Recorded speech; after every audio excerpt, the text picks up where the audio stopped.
I mean, I love Raymond Carver. I haven't read any in a while, so I'm excited to hear Yeah, your thoughts. yeah. Chef's House is good. I don't, it's not up there for me, but I get why. If it's a very specific like theme and story, so if you resonate with it, it's like I can see why people obsess over Chef's House. We are live, Ow. Why? Okay. and it is way too early for this end of the year podcast. Okay. We're here with the rising sun at the setting of this year 2021, and That's right. I have alcohol this early in the morning, You have just because. alcohol? I'm just drinking eggnog. Whoa. Oh, I I just said mean, eggnog, man. well, you said something festive. I interpreted festive as. Bad. It's way too It It is. is. It is very early. It is Cheers. early. Cheers. Cheers. Mm-mm. Oh, that's good. Mm. I'm drinking Is that? eggnog with cinnamon on it. Oh. Hello, Justin Platt. Welcome to our end of the year podcast, where our podcast, a lot of it involves us talking about how we have been blighted by media and enjoy it too, but blighted. Mhm. And this one, we're going to take a very much more relaxed approach, as any of our listeners who have heard the other ones can Mhm. attest to. This we're calling this one the storm. This is Yeah. a smooth, a smooth rumble coming through your ears right now. That's right. I. That's right. It is Discord. It's Oh the man. best solution to our thing right now. There's no other way. I remember. Yeah, I remember you were in the Jack 3. Yeah, Jack 3, because that's the only thing we've been streaming for a little bit. Don't worry. Yeah. No, for But sure. we will probably be taking questions more towards the end. We'll do quick rundowns of what we've been up to for our listeners at home, Yep. or wherever you may be, on a car, driving, possibly walking, maybe gymming. But hey, whatever you're doing, we're here, right here with you. Yeah, maybe doctoring, We're. Hmm. all that. You know, whatever kind of petty crime you're committing, we're here and We're complicit here with whatever you're doing. to be in your ear holes.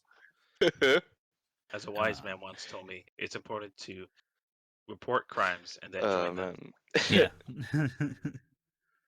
Um. Gosh, guys, I'm real excited to get into this month. Do you, Nick? Do you wanna kick off this month? And I Yeah, know you want your dedicated hour? you've Damn, been talking about Chris. some big idea stuff that I'm excited to talk to you about. So if you don't mind, you wanna Okay. Okay. begin?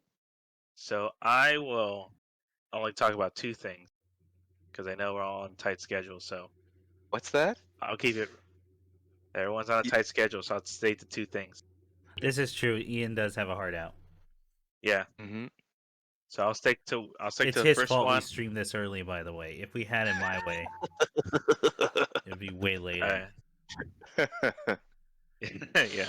I ended up binge Man. reading a Uh, lot of Raymond Carver's short stories for let like a me week. let me say one thing. It would have been if it would have been later, but I have both work to take care of, and then after that, I'm also finally gonna see Last Night in Soho, and Oh, Oh, I sick. nice. want to see it so bad.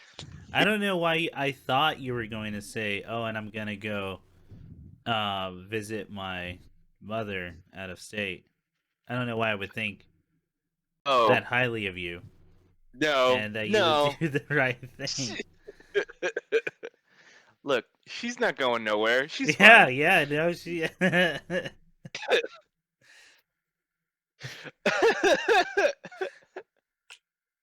You can't be late. I She never know. leaves. But Raymond Carver, Nick, that must be the way I see that, right? That must be really tough to binge read. Yeah, Do it you sure get all of was. it? Do you? Do you? Because they're dense So motherfucking short stories. Do you? Like, they Yeah, are. you There can are. have like an 8 pager that's like I gotta read. I've had to reread when I was reading Raymond Carver. I found yeah. that I had to consistently reread what I just read and kind of like think about it. You know. When that mailman turns and gives the monologue to that dude who's obviously going through a divorce, Oh yeah, Mhm. yeah. were you like, whoa, I get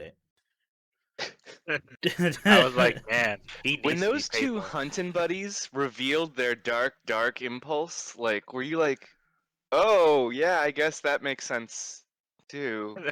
Sure. Yeah, that makes sense. Yeah. Okay. All right. Good night. Hang on, just a real quick note. Justin Platt, I promise we will get to your questions later on. But I'm seeing some stuff we definitely could work on.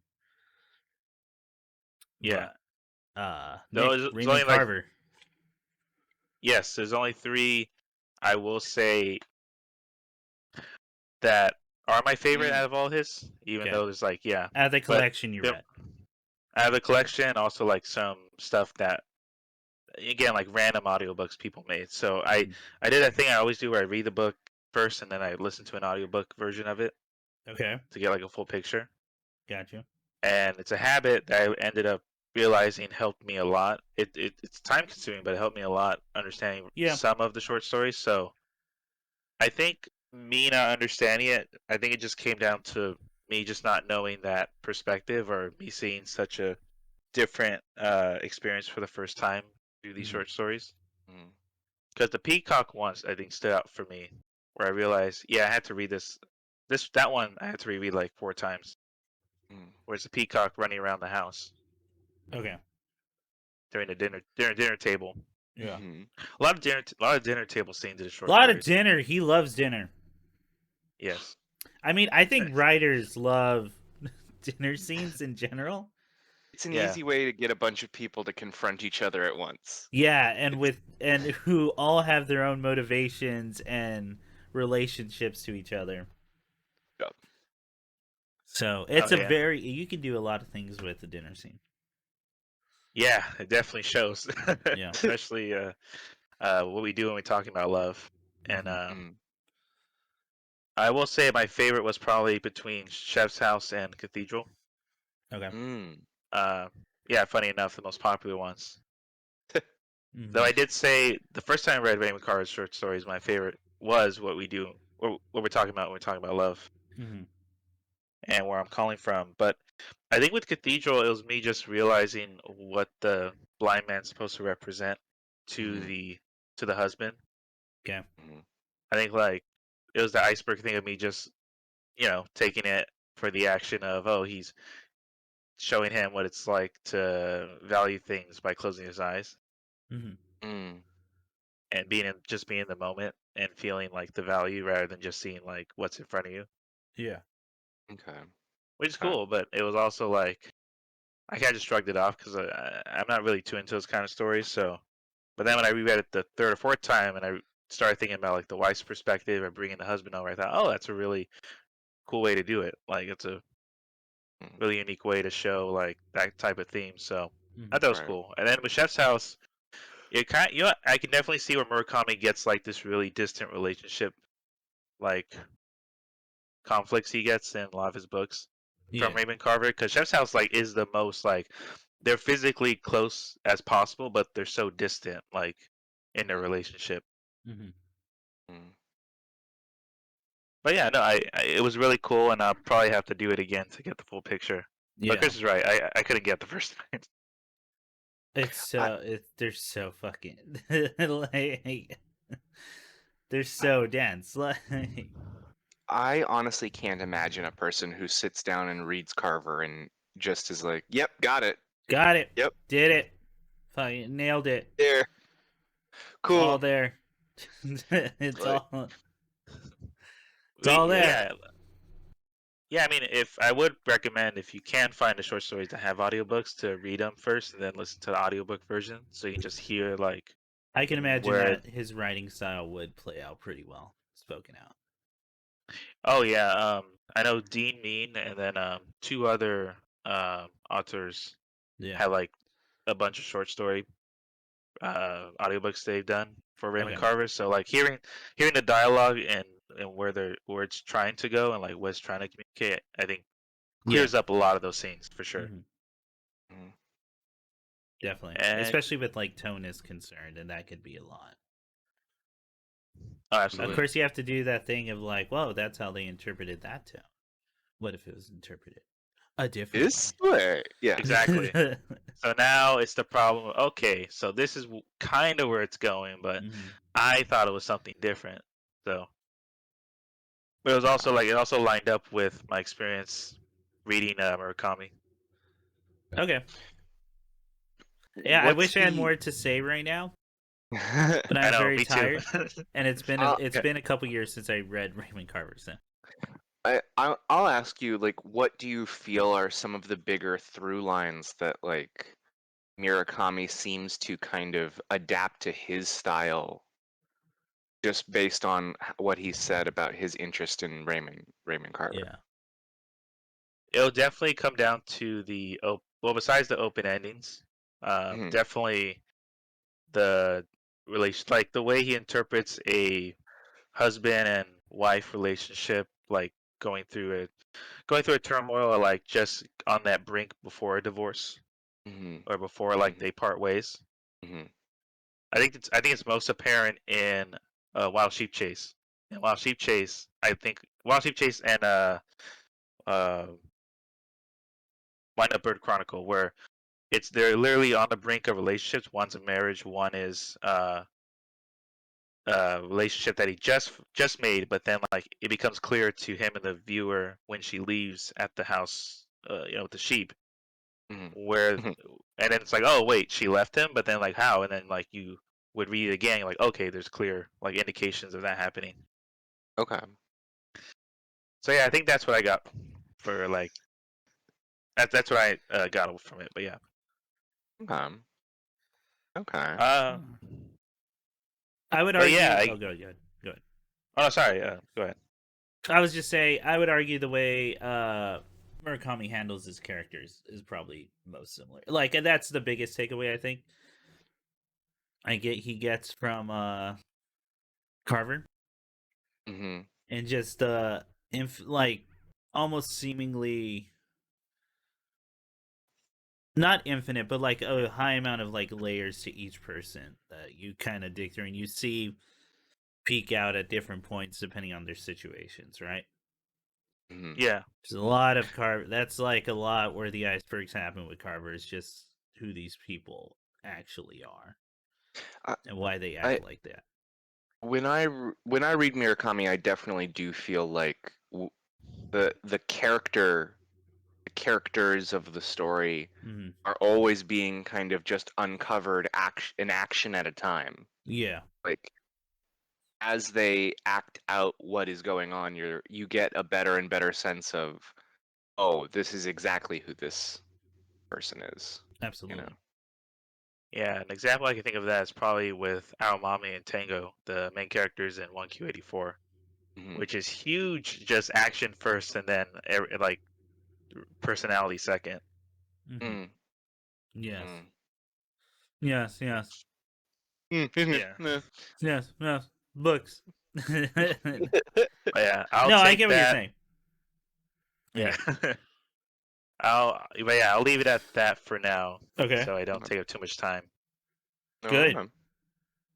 Thank you, Chris. You're welcome. And Thank for Uh, you, Nick, and for the for third your gift, I benevolence. will. uh, I know. And for my third act of kindness, no, I'm mhm. gonna take a segue to a completely different tone Okay. Mhm. because I had a curiosity for this film.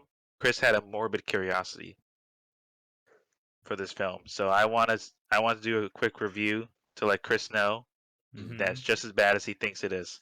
Okay. Okay. I watched the Hathaway Flash, the Gundam movie. Oh, yeah, that movie. You told me like Chris, watch it, and I'm like, I don't care who about this guy. Every time I I every time I hear that movie's name, I have to be reminded what character that is. Yeah, he's the guy who drove the jeep when Char was fighting uh Char Amuro on the hill on Char's counterattack. Fascinating. Yeah, exactly. And what's crazy is that like it's an adaptation of a bunch of like short stories that Tomino wrote right after the Char's counterattack came out in like what? Yeah, like '89. So Okay. Sure. it's like it's also like you can't take away the fact that a bunch of dudes try to stop a meteor from crashing, and Yeah. Hathaway's like, oh, they're a hero. Oh, they're the saviors. I gotta avenge them, or else their deaths are in vain. Is that what it's about? And that's yeah, it's literally about Hathaway creating a terrorist organization, Hell yeah. creating a false identity to take down the Earth Federation in their honor. Hmm. And then Earth there's scum. one of the first conversations in the film is, "Hey, you ever heard of new types? That's crazy, right? Yeah, it's a silly thing. That'll never happen. People reading minds. That's silly." Mark my words. Mark. Nobody'll have cell phones. Okay, so Is it at but least seriously, good to look at? Like, is the animation good? oh, it's gorgeous. I absolutely Sure. love like. There's an awesome dude. Okay, there is genuinely a fantastic fight in the middle of the film where the Earth Federation is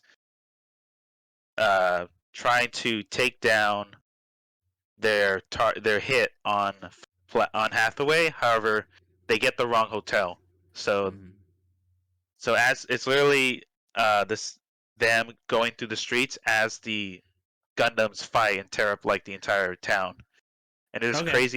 there's crazy scene where like the Gundams are like holding the Zaku's like by the arms and then just like jamming the beam saber into the fuel cell, and then just like all the gas just leaking onto the city, and it's like setting everything on fire, melting the streets. Yeah. That's cool. I don't know. That Yeah, sounds boss as hell. That sounds. That yeah, sounds pretty no, rad. no, it's crazy. Like, dude, I kid you not, a Gundam fight in this film does not happen until the last 20 minutes. Like, it's an hour and 45-minute film, It's too but the long. last 20 minutes is when the main character gets in the Gundam. It's too long. Really making you wait for that payoff. Is That it? Yeah. hey, Is the payoff good? Like, yeah. How about this? Because you just said the fight's pretty rad. Is that payoff worth the wait in that movie? It's weird because I can't even call it a payoff because this is actually the first film in a planned trilogy, so it's a Oh setup. no. So yeah, Ooh. exactly, and that's my issue with the film is that like, I'm dude, okay. like the last movie was like 15 years ago, and now the movie they come back with is a setup to like two other films that may or may That's not be money. made. That's some money grabbing right there. That's what that is. And and it sucks because like there's some great character writing where when the Mm-hmm. Earth Federation comes down, and then Hathaway still like no one knows who the leader of this secret terrorist group is, right? Yeah. Yeah. They don't know it's Hathaway who's the leader, so he's playing dumb. Everyone just thinks he's the war hero's son who drove Okay. the jeep with Char. Sure. Yeah. So clearly the captain of the Earth Federation goes up to one of the characters, and she has like bright blonde hair, bright blue eyes, and the captain goes up and says, "Hey, I heard that you might be able to read people's minds. If that's so, why don't you spend the night with me tonight so we can make a baby, and then that child can have the powers of the new type, and they can solidify the power of the Earth Federation." That's one hell of a pickup line. At That's 9 a.m. for breakfast. Literally at a breakfast table. Have they He goes, met "Let's make a before? baby." No, this is the first time. Yo, nice. join my eugenics plan. Oh my god! But Yo, girl. it- Yo, girl, I see you. Let's practice You some eugenics. yeah, hey girl, I know you've been thinking about making a superior race. I know you've been thinking about. It's just crazy. Yo, girl, you got green hair. All right, so I don't have to worry about Gundam Thunderbolt being taken off its pedestal as the best Gundam. Then No, it is the best one. cool, gotcha. But overall, this is a really good movie with really jarring issues. But the issue is that it takes place 12 weeks after Char's counterattack. Yeah. So Wow. the movie is acting like you just finished watching Char's counterattack, not that 40 years passed since that movie came out. Sick. Well, Gundam fans love that movie, so Yeah. they probably have it fresh. But I mean, like, yeah, this fucking. Okay, but still no interest. I know. I don't blame you. Yeah, that sounds like something I would have a really rough time watching. Yeah, there were some really jarring choices in terms of music. Yeah, where the tone of the tracks weren't meshing well, or like gotcha. kind of like taken away from moments. Yeah. So it's an anime thing of like the pop music blasting when a really serious thing's happening. Yeah. And then you can't take it seriously because like that's great. The singer they bought have my is idols dancing in the background while someone is murdered. Yeah. And then it's like at the end has this really like Spielberg type of strings where everything's like happy go getter, like, but you know what I mean, right? Like, yeah, no, I know what you're talking about. But it's Hathaway coming off of the Zaku and everyone high fiving him like, yeah, you did it. He's our hero. Yeah, we're gonna get it. Yeah, Char's gonna be so proud.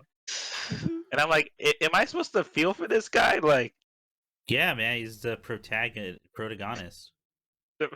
He's hero protagonist. Okay. Also, Chris, you remember in part 5 of JoJo or in part 6 when they ever do flashbacks to previous parts? Yes. And it's Jotaro. And it's in the style of the new part. Okay. Yeah. And then he's like, it's really weird. He actually looks 17. Oh god, that's weird. But Char always looks like he's in his 20s, and in Char's counterattack, he looks like a middle-aged, like burned out soldier. Yeah, and then like it's Hathaway having like PTSD flashbacks, but it's PTSD flashbacks of him in the Jeep when the green hair girl jumps out of the Jeep to stop the fist fight that Amuro and Char were having on the hill. Oh. And he's going, war changes everything. And it's fucking Amuro like decking Char in the face on the on the grass field. Oh yeah. I'll never forget that day. That young man punched that guy. Oh no. Oh yeah. Yeah, so because it's in the movie style, like everyone looks the age they're supposed to look, but because you're at that point you'll be so used to seeing the 80s look. Yeah. It's just so jarring to me. Like, shout outs to Metal Gear when they do flashbacks. They just take the original scenes from the game. So when they're having a flashback to Metal Gear 1, it's in that polygon remastered as opposed to the highly detailed models they have now. Oh yeah, just like Tekken, it's pretty rad. Yeah, hell yeah. I love that. I'd rather have that. That makes me believe there was a resolution upgrade in their world. Reality has been periodically getting more clear. More clear. Yeah. The polygon count keeps going up. Yep. We're all evolving. Yeah. The future is 10K, Chris says. 10K. All right, so what else, Nick? What else? You know what? It's one of those things of I wanted to like it more than I did, but every moment I had that I knew I would like ended up just becoming, oh god, the new types. Oh god, Char. Yeah.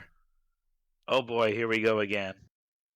And it sucks because there's a lot of great moments in writing for these characters, and again, like the fight scenes are legit incredible Mm-hmm. because like there's a human chase scene, but then Yeah. it's kind of like the Godzilla legendary thing of like you're just seen from a passerby's perspective Okay. of like the giant robots or monsters fighting. And that's great. I always love that Yeah. perspective. Yeah, and it's legit an amazing scene, but it's also like, oh god, it's Hathaway. Yeah. This guy I don't care about. Yeah. So Alright. I guess in that, but yeah, it feels like I mean, at best, it's probably like an 8 out of 10 for me. Yeah. Okay. That's really Despite, good. Yeah. Yeah. It's just like, if you can't get past those problems, then like you can't enjoy it. But Yeah. Right. again, it definitely feels like a setup at the end, and we won't even know if we get another of the other two films. Yeah. Who fucking But knows? but the fact that after 15 years Mm-hmm. they come back with them, they finally come back with a movie, and it's a setup to another movie. Yeah. That's right. That's right. Better get Uh, ready. Flash that cash. but yeah, All right. I'll leave it at what that. else? Yeah. What else have you watched, played, read, did, inhaled? I mean, most of the stuff. Well, I inhaled a lot Mm. of Uh-huh. Ultra Kill. Yeah. Okay. That game is fantastic. Yeah. It's just great. Just go play it, please, That's a Please fucking video game. I've said it before and I'll say it again. dude. That's a goddamn video game. Don't Just believe me? Go try it. Go play Do it. it right now. it's what Bone Storm wanted to be. How about that? Whoa. Hang on. Bone Storm's supposed to be Mortal Kombat. Yeah. But you mean like in the sense that like your hair gets blown back, like Millhouse, when playing it? Yeah. Okay, no, I get you. I agree. Oh yeah. I agree with I that. will say I was not ready for the story of Ultra Kill, where it was Yeah. just gonna How well be do you know your Bibble? exactly a lot of Bibble. A lot of Bibble. The my and Angels. the angels. I'm fine. Archangels, Archangel even. Gabriel. Yeah. Gabriel's a big jerk. All Gotta the be angels out. are dicks. Yeah. Utilitarian. Ian, you would Man, be I got- awful at this game. You should play this game because it is a video game. yes. Mm. You know that thing that you're real bad at? You should definitely You do should this. try this.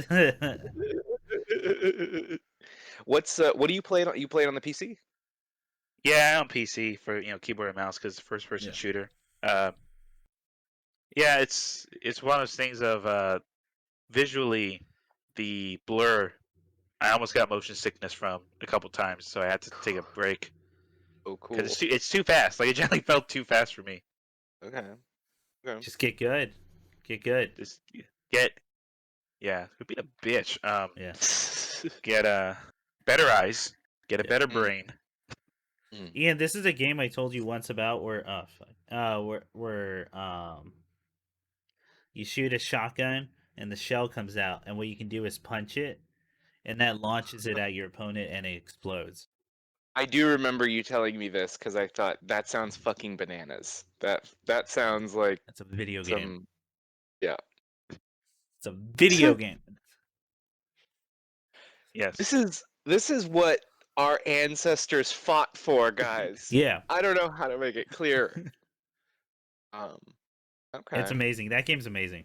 It only gets better. Yeah, it's fantastic. Yeah.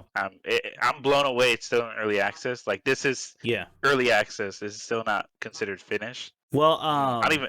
the developer Akita said it will forever be in early access until all the levels are out. And once all the levels are out, then it's out of early access. Okay. Okay. So once it's out of early access, it's done. Okay. There won't be like stuff after. Yeah, man, the music's fucking rad, dude. Like Yeah.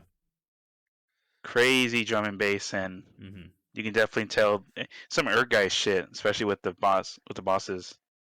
Mm-hmm. It's that's reminded me of. Right on. But yeah, that's my. I know because most of the stuff we did relapse. Leave it here. Okay. Oh, so that's all you got? Yeah, Oh, well, you were able to cut your time in half. Look at that. no problem. Only 30. Alright. Keeping Damn track. it. All right, Ian, what have you been up Yeah, to? I'll get right in there. So I'll just start with what I've been reading. Okay, Um, more I original. uh as a part of work actually, because of Christmas time, Uh huh. uh, I'm reading the Chronicles of Narnia to a child right now. Oh So wow, I'm reading it that's a like blast from the out past. loud to a child. Oh, that's cool. Um, yeah, it is kind of cool. I'm reading yeah, it's The Magician's Nephew, Oh, so which the is first one. yeah, chronologically the first one in Yeah. the Narnia stories. Um, and boy, C.S. Lewis's writing style, guys, Hmm. it's just charming as all hell. Yeah, It's so it's really good. it's very good. Hey guys, it's good. It's good.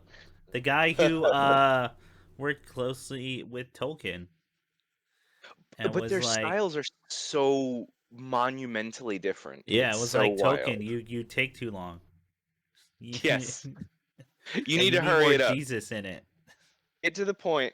It I'd say the one other big thing Yeah. is that that uh C.S. Lewis is writing a much more personal story, whereas Yeah. Tolkien is writing a kind of quasi historicity. Like he's Yeah.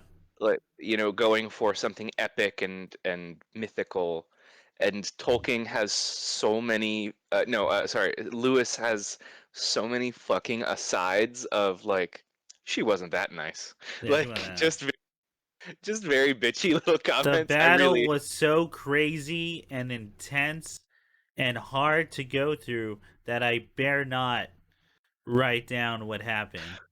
I Next kind of love chapter. that. I love that writing style. Like, because there's also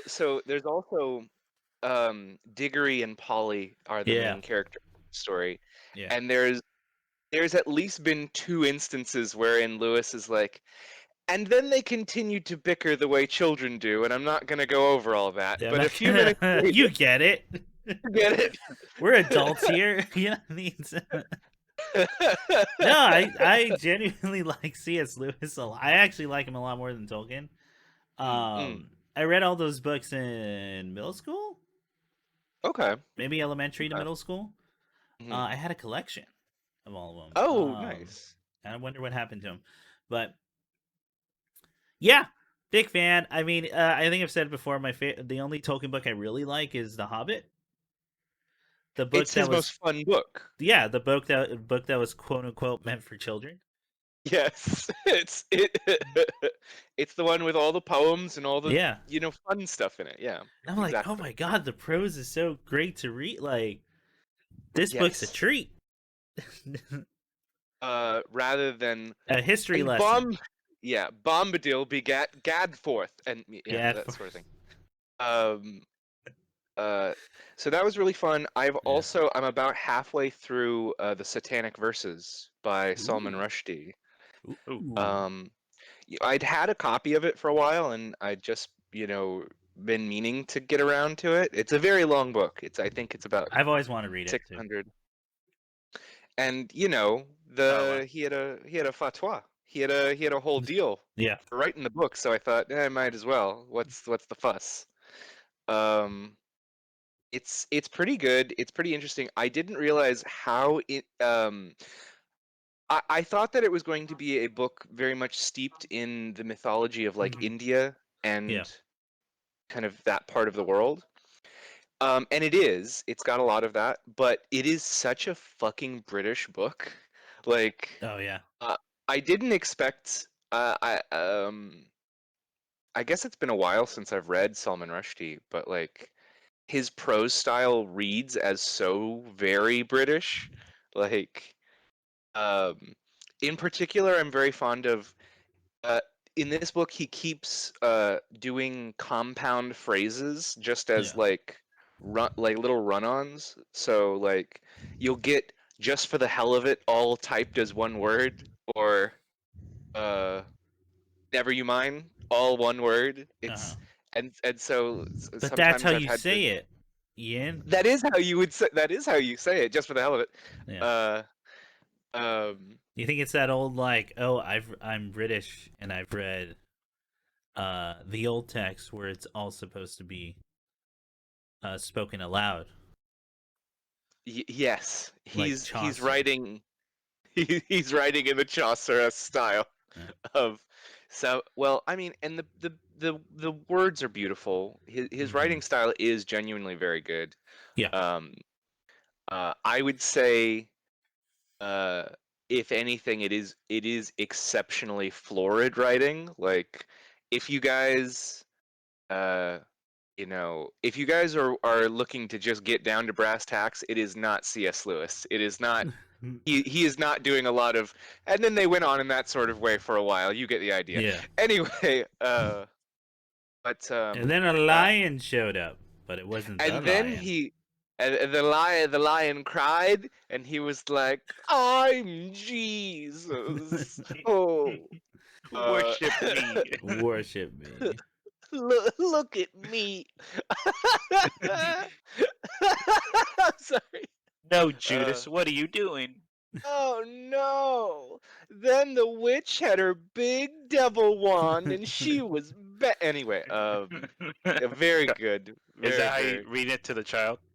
Yeah, I just read it very sarcastically the whole time. And Diggory said, "Oh no, No. I'm a little stinker. I hope I learn a lesson in this book. What's that?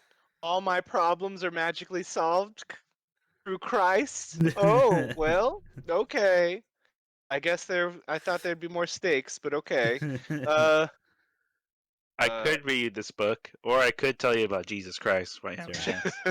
Hey, is Magician's Apprentice the one with the really cool scene where you have to read a book on a stand with your back to a door? And you no, cannot take your eyes away from that book? I think that's the last battle. Maybe I don't think it's this Is one. that late? Um, I think so. It's either that or maybe it's the is that could that be the boy and his horse? It could be the silver chair. Oh, with the mole people? Yeah. For sure. Okay. I like that scene a lot. It's tense. It's It's very very tense. tense. That's a scene he actually like keeps you in it Yes. He's before he's going not and so breaking. on and so on and so forth. I I'm very fond of so like I just read the section where the devil is born basically like Yeah. cuz it explains where the evil witch Jadis comes from, Yeah. and like it's essentially like it's a I dare you to do it, pussy, Yeah, is no, the it way that the really witch is. talks about Like it. come on. Be It's cool. Don't you want to be it, cool? you're in like a big haunted castle, and then there's like frozen statues of dead people, Yeah. and then there's like a little poem with a bell and a hammer that's like, well, if you don't ring the bell, I guess you'll always wonder what would have happened. Yeah. And then he's like, you're right. I can feel myself going crazy. I have to know what'll happen. Fucking idiot. You idiot child. The witch comes out and I just like the idea of the wicked witch coming out. They're like, come on, do it, you pussy. Do Come it. on, do it. Do it. He's not gonna do it, guys. He's This not gonna guy. do it. Look at him. Look at him. He's not gonna do it. And then when he does it, Incredible. he did it. I tricked him. You fucking idiot. You idiot. It was me all along, Barry. There's no Christ in this temple. Only Barry. Mm-mm. There is only me. Yeah. That was. Oh, I should Jesus. reread C.S. Lewis with this new perspective. That he's just a shit stir. He's just there to fuck like, Yeah. you fucking dumb kid. Yeah, it's very very funny. It's very very funny. Oh. Uh, um, So those are great. I'm really Yeah. enjoying those. And it's Recommend a it. Christmas series because Santa Claus is real and has a chapter. See, So, that's what made me think about bringing it to the kid. Was like, this is Christmassy, right? yeah. This The is, nibble. I mean, Santa doesn't show Christy. up for 4 more books, but I thought the starting the first one be You good. know, uh, yeah, you kids will like it. I just want to know Uh, if Voyage of the Dawn Treader still holds up because that was my favorite one. Oh yeah. that is a good I question. like that one a lot. Can I say there? So, like, again, to one last comment about C.S. Lewis's writing style, Yeah. like that kind of knocked my fucking socks off is so. Little Boy Diggory is the professor from Lion, the Witch, and the Wardrobe. Yeah. Um, so like this is, I guess, 60 years before World War II when this is Mm-hmm. happening. 50, 60 years. There's a literal sentence in there that really caught me off guard where he says something to the effect of like, and anyway, Diggory would be important in a later book. And it was like, what? You can't just write that into the novel. You can't just be like, yeah, the later book in this fictional series you're reading, he's important later. He Well, does other stuff. because it was written after and like, see, if Yeah. you were just keeping up with C.S. Lewis as he was releasing stuff, these jokes would make a You lot more sense. I was just like like I kind of wish that other book stories had that Yeah. like if in the Harry Potter books they were like, "Oh, and this kid, he's going to be important in a few books later. He's Watch gonna do out for something him." real cool. Nice. It's quiet now, but don't you worry. Mm, I well, got he's got big plans. uh I tricked you. I got you. oh man. And they're Um like, "Wait, he didn't do anything once the series ended." And I went, "Oh yeah, I uh forgot." well, I don't know. Spin-off maybe? I'll figure it out. Spinoff. Uh Maybe in a movie. Who knows? Um, I was gonna mention the show that I finished recently. I Mm, finished 2 TV shows recently. yeah. I'll start with the bummer and then I'll talk about the fun one. Okay. Uh, I watched a documentary called The Vow on HBO. It's Okay. really good. It was really really good, but it's a fucking bummer. I How is every it? time I watched it, I was like, I'm gonna watch something funny now.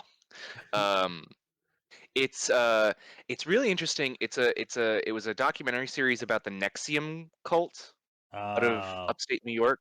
okay. Yeah, you heard about this? That would be a bummer. Yeah. I didn't know it And was about that. it was, but also the documentary is written and directed by ex cult members. Wow. So Oh, that's yeah, interesting. Whoa. yeah, yeah. Huh. So it's really weird because the first hour of it introduces you to Nexium in the Mhm. way that presumably they were introduced, which is, Yeah. oh, it's like a self-help therapy group that, has some colored belts and Yeah. it's gonna help you Colored network belts. and this and that. Yeah. Yeah. Is Um, this hang on real quick? Is this the cult that the actress from Smallville this was is the part of? very same. Okay, good. Yes. Oh, Okay, I that's do know which one this is in. Yeah. yeah. She just And doesn't show up in after the second season, I think, or something. so wild. I mean, Yeah. it's so wild because she's such a big prominent member of this cult. Like Yeah. there's hours of footage of this woman, talking about how cool Keith Raniere, their fearless leader, the Vanguard, Hmm. is. What? Um, and what I think what the trip to me was that they take such pains to kind of show you maybe not the positive side is not exactly it, but all the reasons why they thought this was a good idea. Like, oh, well, it seemed like they were going to help my career. It seemed like they were going to help me get over my anxiety. Hmm. It seemed like, they were going to Yeah, do this, the that, and the empty other. promises that like a cult does. Exactly. And then as the show goes on, you, like the people who got out of it, Mhm. are starting to see, like, oh, well, that doesn't make sense. And that's Yeah. kind of weird. and like this is kind of fucked up and strange.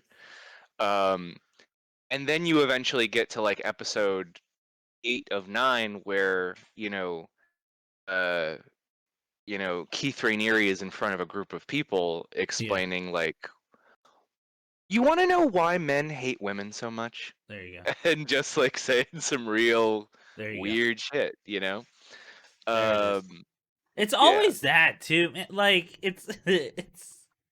it's some form of misogyny, and like Oh, it's like a deep like literally this dude is like a fucking child who never yeah, got over his bullshit. yeah, For real, like 99% of the time it calls. Fucking swear. Oh yeah. Oh yeah. Oh yeah.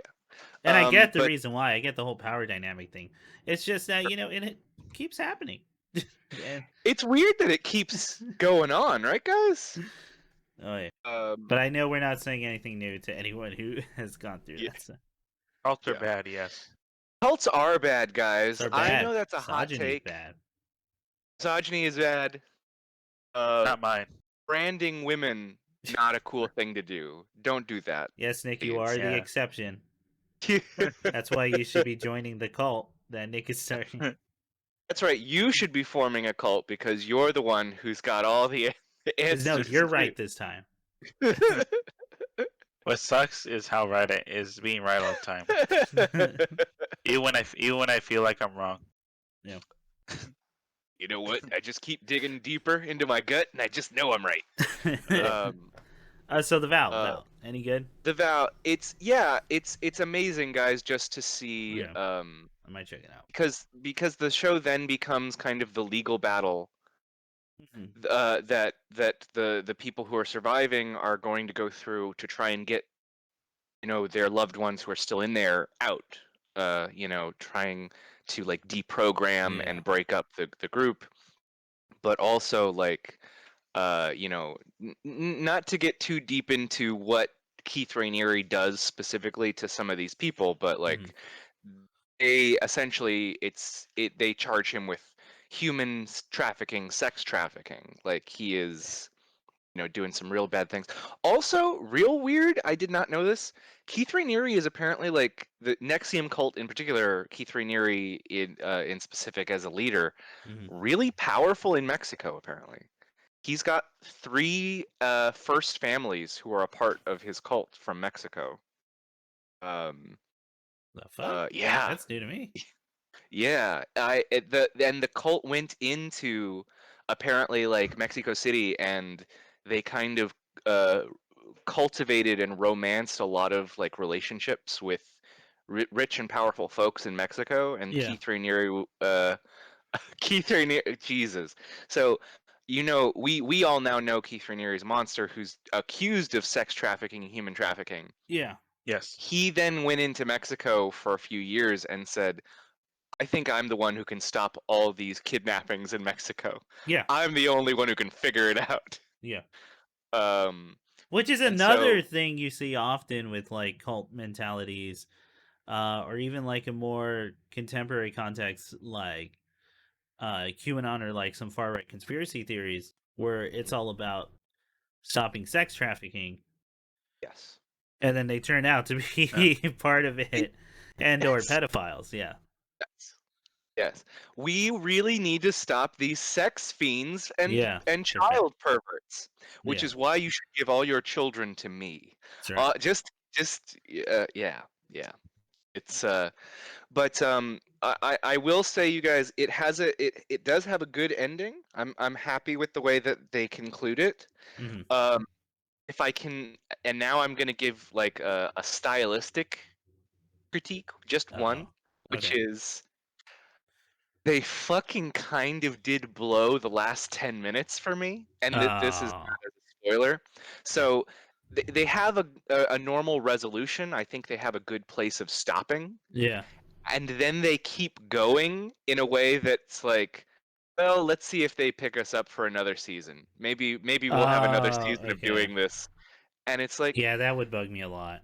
guys, you resolved this. Please don't try and Yeah. okay. Get out when it's Um good. get out when it's good. Exactly. But It's gonna be very real tempting to keep going because you're on that high. you're riding that high, and you've Yeah. got, I'm sure. Listen, you've got 9 hours of documentary material that you've made into a show, so Mhm. of course. But like, yeah, guys, get out when the getting's good. Well, you Time, miss time. 100% of the shots you don't take, don't you, Ian? So Well, I tell you what, guys, I'm using my Reagan voice to let you know I'm um very disappointed. But yeah, The Vow is a really well done show. I'd recommend it. I think it's really good, and it kind of sheds light on honestly some stuff I did not know about, including not only Allison Mack from Smallville being mhm. super brainwashed, super in like the deep end of that whole thing. Yeah. Uh, but also just kind of like man, they got the Dalai Lama to give them the A-OK. That was the other thing. Like Keith Oh shit. Raniere, Keith Raniere had women near him sleep with people so that the Dalai Lama would say that he was not a cult leader. Jesus Which Christ. I feel like What? that's a thing a cult Yeah. leader might. Yeah, yeah. Keith Huh? Raniere. Yeah, yeah. Nick, you keep Keith, making these expletives, but I feel like Ian said everything he could. Keith Raniere had women sleep with people in such a way so that he could get close to and eventually force the hand of the Dalai Lama to publicly announce Keith Raniere is not a cult leader. Uh-huh. Okay. Uh, Yeah. huh? What part of that don't you get, Nick? I No, know. I do get it. I'm just saying because again, this is just I have to remind myself this is reality. So That's Huh? right. That's true. This all happened. This was yeah. Yeah, that's some banana stuff, gang. That's some banana stuff. It's being bananas. So switching gears. Mm-hmm. Yes. Um, Mm-hmm. how about that Hawkeye show? They did a Hawkeye show, Haven't guys. seen it. Oh, okay. I I thought it know was it a just movie. finished, right? Yeah, I'll yeah, just probably watch it during the holidays. So good time to, a perfect time to actually. yeah, Uh, well, guys, I might let me give just in. say, get in and just let that Hawkeye wash right over you. Be like, Just yeah, I'll watch a Hawkeye show. Why not? With this actor, I'm not a fan of it. well, Go ahead, Ian. I don't know what to tell you. Emily Dickinson is in it, and she's very, very good. I like her very much. See, Ian's I don't know like, about I this know the movie. two things like Chris is turning away from Chris is part of that show. It's it's Hawkeye and Emily Dickens. Yeah. I can't watch it. I'm And sorry. two of my problems are fundamental to the show's existence. So I can't. Man.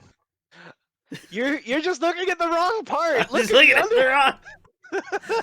I'm looking at Clearly. the main character and the name on the fucking Well, show. well, if you look at it that way, of course you're gonna have a bad. I'll watch it. Fuck, man. All right, I'll watch it. Oh man. Uh, And then we'll yeah, talk about it. we will. We will. And then I'll be like, it's fine. It You it know. really does. It is really wild. Like the comparison I made last time, I stand by. I think they kind of keep the vibe of '90s action Christmas movie. And that's what's Very keeping me like, all right, I think I'll do it. yeah. That's It's that's a selling point I wasn't expecting. hmm. Well, guys, I don't know what else to tell you other than I mean, Jeremy Renner's not in it that much. He's not in it that much. But Nice. Thanos was right, Ian. Okay. Well, It's the look, only if you part guys I are remember. It's the only part I've seen from the show. I feel like you guys are completely focused on the wrong parts of this story. But, Why didn't Hawkeye just sacrifice his daughter? listen, look, you guys are asking all the wrong questions. What about what would Emily Dickinson do with a bow and arrow? The Yeah. answer is delight you. That's what she'd do. That sucks. I was hoping it was good because I really like the source material they got from the run of Hawkeye is actually really good. That's Ian like is one of my saying it's favorite good. comics. Yeah. It is a good run. I like it very much. I'd uh I'd say that I'd say that the conclusion is, Mhm. I mean, they're gearing up to like set up like 4 different new Marvel TV Yeah. shows. Yeah. So Oh yeah, it's endless. I get it. I Yeah. understand. yeah. I'm cool. I get it.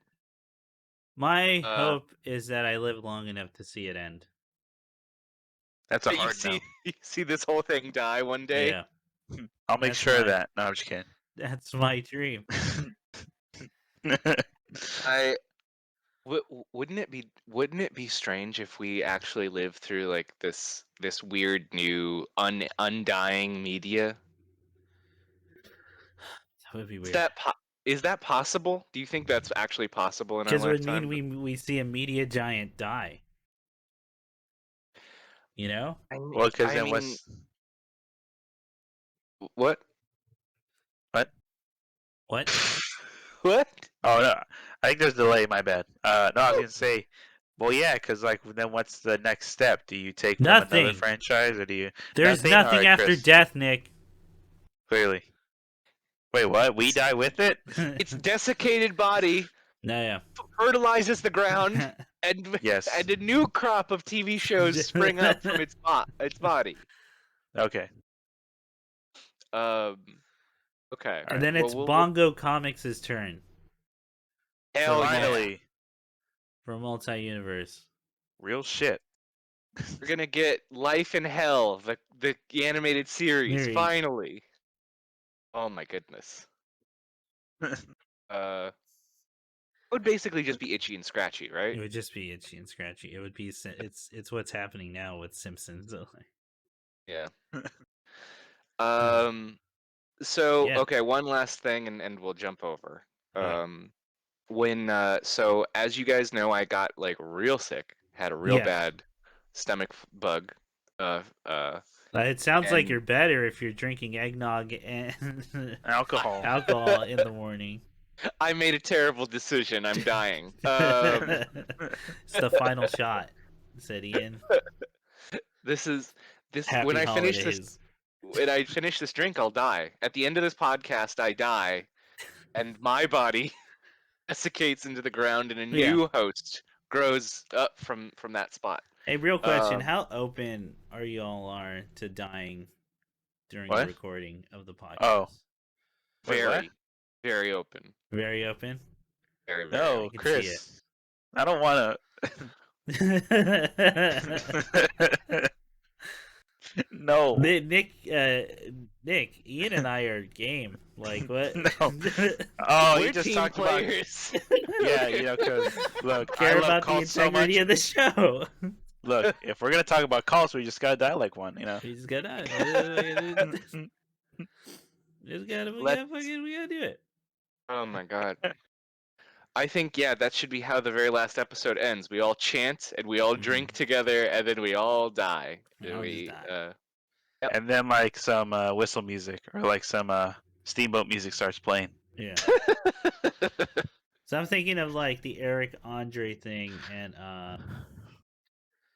God, what's his fucking name? The comic who would wrestle women. Oh, fucking oh wow, why can't I think of him? Felipe or Andy Andy Kaufman. Andy Kaufman. What the fuck's Felipe? What? No, the stand-up comedian Felipe, sure. Yeah, okay. The Andy Kaufman Eric Andre thing of dying on stage. Yes. Literally dying on stage. Yeah. I get that more and more. That sounds more and more correct, doesn't it? It sounds right. All right. I'm- Anyway, side question Anyway, aside, Ian, you were sick. yes. I was sick, and so I was so uncomfortable, like I couldn't even like read.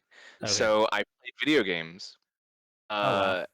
So I played a new video game. It's called Boyfriend Dungeon, and it's You've talked about Finally. this before. oh, we have? Okay. Yeah, I think you've started it, but I haven't heard more. I mean, Boyfriend Dungeon's fucking rad, so like, It's fucking fun, guys. yeah, I'll It's talk about it really again. fun. I mean, I've gotten pretty far. And you know, I'm spoiled for choice. So many beautiful I was boyfriends gonna ask. that Okay, want my. but do you have their human portraits, or can you just make it the sword? You can, yeah, you can do that. You can do that. Yes. Okay, then what have you what have you chosen? Ian? I've You chosen. chosen. What have you Did chosen? you? I choosed. The one I choosy. One I choosy. Was like a scimitar. Okay. Uh, No. I mean, are you just looking at the sword, or are you looking at the human eyes? I'm looking at the whole package, buddy. Looking at the whole. You'd be He's so that person that turns disappointed. off the pigeon image in Beautiful Boyfriend. Listen, if I ever do play Hatoful Boyfriend, I promise I will only play birds. Good. Only birds and You nothing know the else. realistic pictures too, right? So like, They're photos of real birds. They're not that They're- good. uh, can you Just- not have all the swords? yeah, you technically can, Mm. which I don't know if that kind of spoils the fun for me or not. Like, I kind of like the Are the you saying you have to exclusive. cheat in order to get your Whoa. thrill? The only way I can have fun is if I know someone's losing. Um, Wait, so Uh, Sunder? You picked Sunder? yeah, I picked the vampire dude. Yeah, Of course you did. The club Yeah. owner? yeah, the club owner. Yeah. Oh my god. Stop, you guys! Stop shaming me. Ian, you're so predictable. No, we're all characters. This is Persona 5 all over again. My second choice would probably be the dagger girl. Like she's really cool. Valeria. She's Oh, really and she's good. a painter. Oh, okay. She's really good in combat. And She's she very like, good. yeah. And Yeah. she Oh yeah, she is. and she likes to travel. She does like to travel. She likes the high arts. She Oh, likes high God. art, so that which is we only talk about high art on this thing, so That's right. We only talk about highfalutin art here. yeah. Oh, I'm not gonna take that. You telling me that she likes one of the gift bonuses is fried mackerel? Hmm. Drink that. So with what about the fucking cat? Whiskey. And the cat, real shit. Yo. Listen, guys. There's a lot of choices, and the cat doesn't come till like so late in the game. You have to Okay. like really want that, you know. You've got to really, Well, really. you're telling want me, that Ian, one. are you afraid of a little work in your relationships? I, Oh.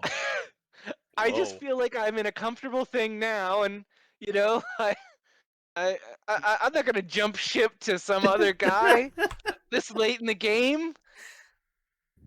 We've already got so much history. Oh. Wait, why is the cat's favorite gift a love letter? What is this? He's very needy. The cat really needs a lot of assurances. The cat is And digital cameras, apparently. yeah. The gift kind of construction in the game is really strange to me Okay. because Yeah. like some of the basic equipment you need is sugar, plastic, glue, wire, like because sometimes you'll make jewelry or clothes for Yeah. people. But like if you make a cupcake, you need like 3 cups sugar and 1 brick of plastic. It's like, what fucking Yeah. gross ass cupcakes are you Yeah. making, guy? You're just putting the sugar on top of the brick of plastic. What? um, but I will say that the game helped me get through my tummy troubles. It was a really good distraction.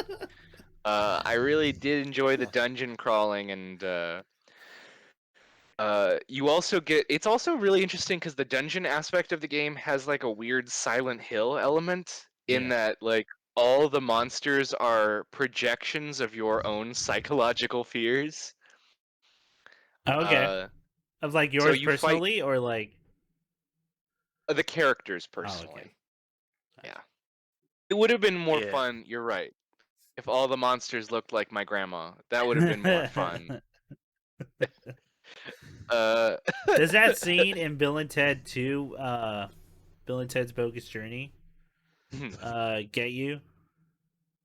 oh, giant grandma kiss in Yeah. hell. Yeah. Oh Yeah. yeah. Oh yeah, that's my idea of hell. Sure, You know definitely. that's actually Alex Winter playing. Really? Yeah, the grandma. I Wait, did really? not know that. I did not know that. No. Yeah, What? Huh. Huh. Did you guys see the third one, by the way? I did. Did I not talk about it? I think we might have Because talked I about really it. liked it. Yeah. Yeah, Yeah. that checks out. Okay. Yeah. And I It was a think the while ago. message of like, well, you can't make a song that will end all the world's problems. Mhm. But the what will end like what will help is if everyone like plays music or like gets into it, like, and helps. Everybody does their little bit. Sure. Exactly. I will say that scene of them really old playing guitar, fucking, that hit me. Mm. Yeah. That was like the Yeah. most emotional I got during any movie of that year, I think. I think I was most excited to see them be chased away. Was it Keith Richards' house? They had broken into Dave Keith Grohl. Richards' house. Where? It was Dave Dave Grohl. Grohl's Dave, house. Dave Grohl's house. That was good. That was very good. That was very funny. Very very good and funny. Uh, Good uh movie. Everyone go see good movie. Good. Bill and Ted 3. Yeah, guys. Hey, you want a good family holiday picture to sit Mhm. down? Try Bill and Ted 3. Yeah. That's a fun one. The lives Uh, change every movie. their lives drastically change every film. Oh, That's I mean their dynamic lives. character They work. change actors. Oh yes, yes, That's a yes. good That's joke. fine.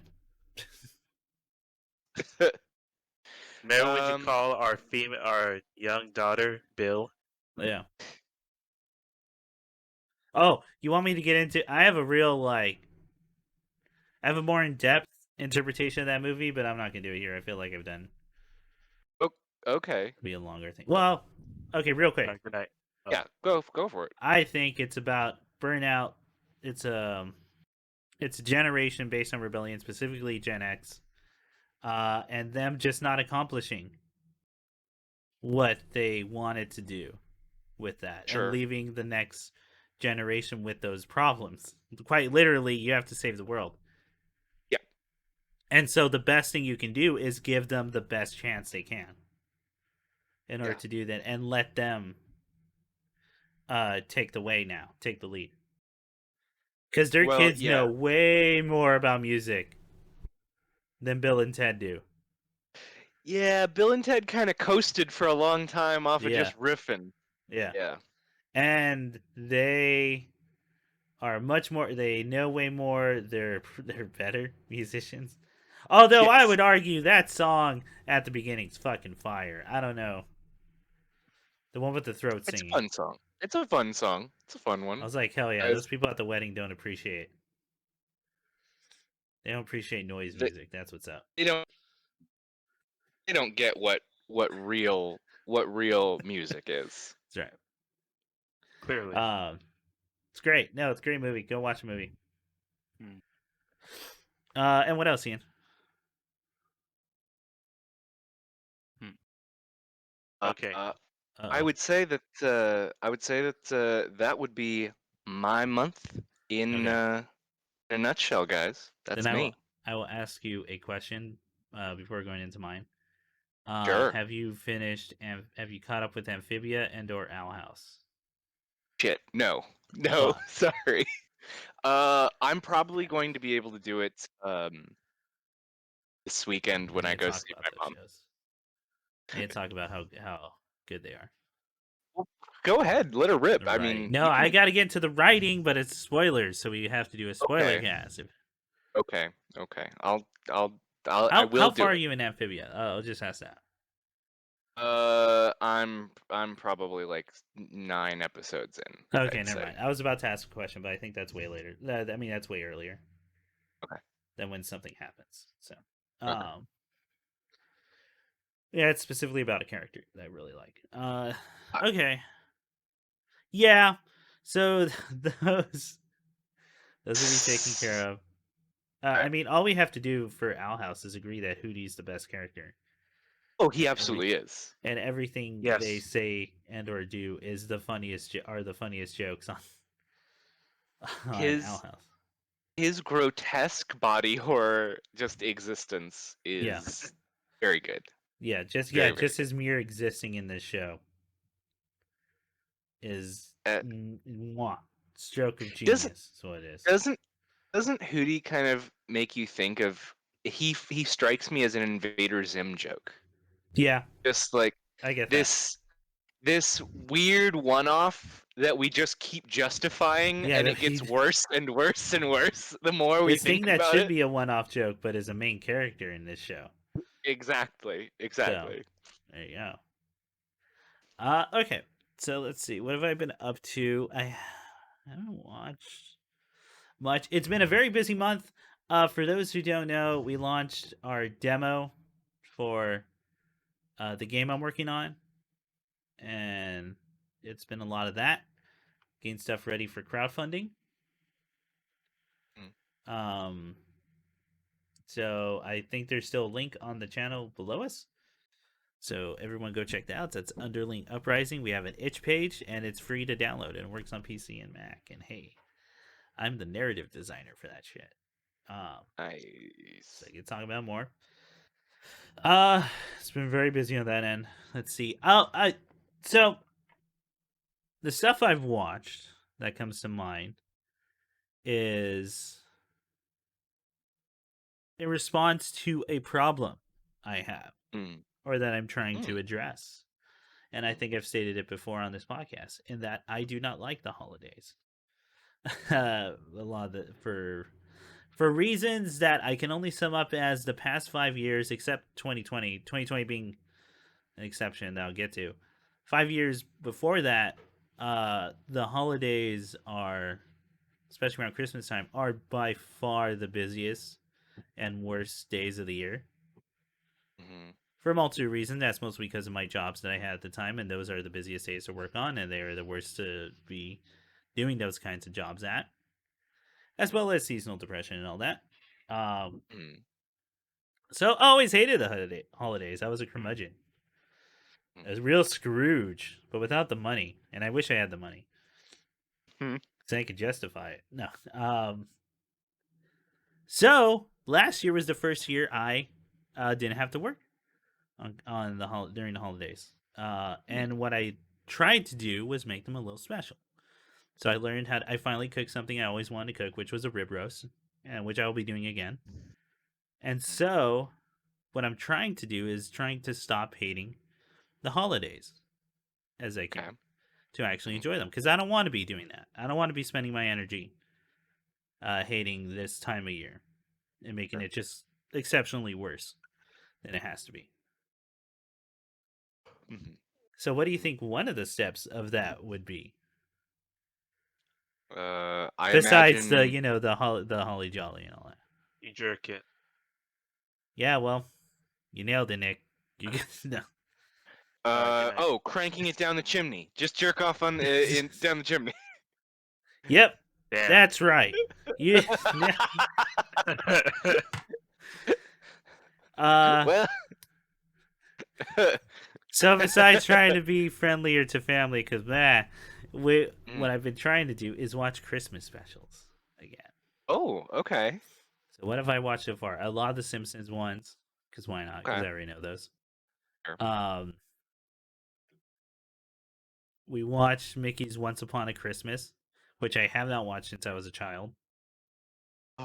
That's the one with the 3 stories where it's the Huey, Louie, and Dewey in a Groundhog Day Hmm. for Christmas, and they have to learn to not be selfish assholes I for, in order to get out of it, Hmm. and to treat Donald with the respect he deserves. God damn it! Huh? He's your uncle. He's your uncle. He's Treat your him with uncle. some god. He's a naval officer. There's the Goofy and Max one, which the first half Okay. they get the Max is extreme type deal, but I actually really like the story for the rest of it, which is Goofy trying to prove to Max that Santa's real, and then because Max is disillusioned, and in doing so, Goofy becomes disillusioned, and Max has to prove to Goofy that Santa's real for the rest of the thing, and that's actually pretty funny. Good. Okay. And then the third one's the classic Mickey and Minnie. Oh, I wanted to get you a gift for this thing, but I had to sell my thing you were giving me a gift for. You know what story I'm talking about? There's like classic Christmas story. Oh yeah, definitely. I sold my comb so I could get you a pocket watch. Yeah. But I sold my hair so I could get you a gold So I can get chain you for a hair. No, Yeah, exactly. Yeah. something like that. Um, to watch that, well animated. Watch the Christmas Carol for the Scrooge version. I'm gonna watch the Muppets version probably tonight. Nice. Um, Very nice. all this Cool. to say is that I'm trying, but it's So, hard. did you say you'd watch the Scrooged version of Christmas Carol with Bill Murray? No, Ooh, I that's a good one. watched the Disney one with Ebony with Jim Carrey. Oh, no Oh, with Scrooge McDuck. with Scrooge McDuck. Yeah, Right. you know the Gotcha, actor gotcha. Scrooge McDuck. Yes, the actor Scrooge McDuck. It As did himself. it did make me realize something. I missed that era of Disney where they really were all kind of actors and they'd be Yes. playing different roles in different cartoons. Yes. The characters themselves are actors for Disney who Yeah, do bits. That Exactly. makes yeah. Yeah, sense. yeah. And I really missed that. I was like, what? We don't do that anymore. Yeah, that's a good point. That's a fair point. We really don't do that as much. Anyway, Yeah. yeah, it's fun. I think it's fun, but I also miss House of Mouse a lot, and I think that was a Mm. great, fantastic show that they will never bring back. Um, yeah, so I'm trying, but it's really hard with Christmas and the holidays, for that matter, Understandable. Understandable. especially when I set foot in a mall for the first time in years. Oh dang. Even pre-pandemic, no, it's been years. Man, But malls suck. yeah, man. Yeah. They fucking blow, man. You went to the local mall? No, I went Well, you can't to. say I'm not it. gonna say what the name is, but Right. it's a mall just down the highway. Okay. Okay. Down the freeway, Where? Yeah. Okay. and it's bigger and better. Oh, I know the one you mean. Yes. Okay. Yeah. And I even went early so people wouldn't bug me. But boy, Mm. that like just being blasted with corporate shit, huh? Just 24/7. Fucking. Did you get a Wetzel pretzel? Did you get a C's No, candy? no, I tried to get in and out so fast. I almost Okay. got no. I almost stopped at Aunt Anne's because they were selling this thing called a pint of frosting Yes. for Christmas. Shut the fuck up. And I went, okay, well that's the one, right? Like that's the. Hey if I'm kids, gonna get something that says indulgence, just suckling a fucking pint of frosting. holiday frost. Jesus. Fucking shit. Oh my god. Jesus. I didn't do it. I'm trying not to be, trying to eat healthier. not trying to be a fucking ghoul and Yeah. just hoard a whole thing of frosting by itself. It's so fucking. God. I did have a moment though that I think was kind of funny, and Mhm. that, and this would go into the story type thing. Yeah. I was passing by a store while we were at the mall. Nick was with me. Mm. And there was a store called Lululemon Okay. pop-up shop. Now, I didn't know what Lululemon was. I later found out it's a workout brand, Mm. right, for all those clothes. But seeing the word pop-up shop in that mall made me think, oh, this is like an influencer thing, right? Right. Right. That's a person. Whoever Lululemon is, they're a person. Uh, And I turned to Nick and I went, Nick, here's what age I'm at. Is I see that word pop up shop and I assume Lululemon's a person. Nick didn't know what Lululemon was at the time either. I assume they're an influencer, but I don't know who that influencer is. So when I see lemon, all I think about is the term lemon party because that's the era of internet I grew up on. Same. And then Nick was disgusted with me and looked at me like I was a vile creature who shouldn't be walking around in public areas. Oh, listen, can't both be true. Can't...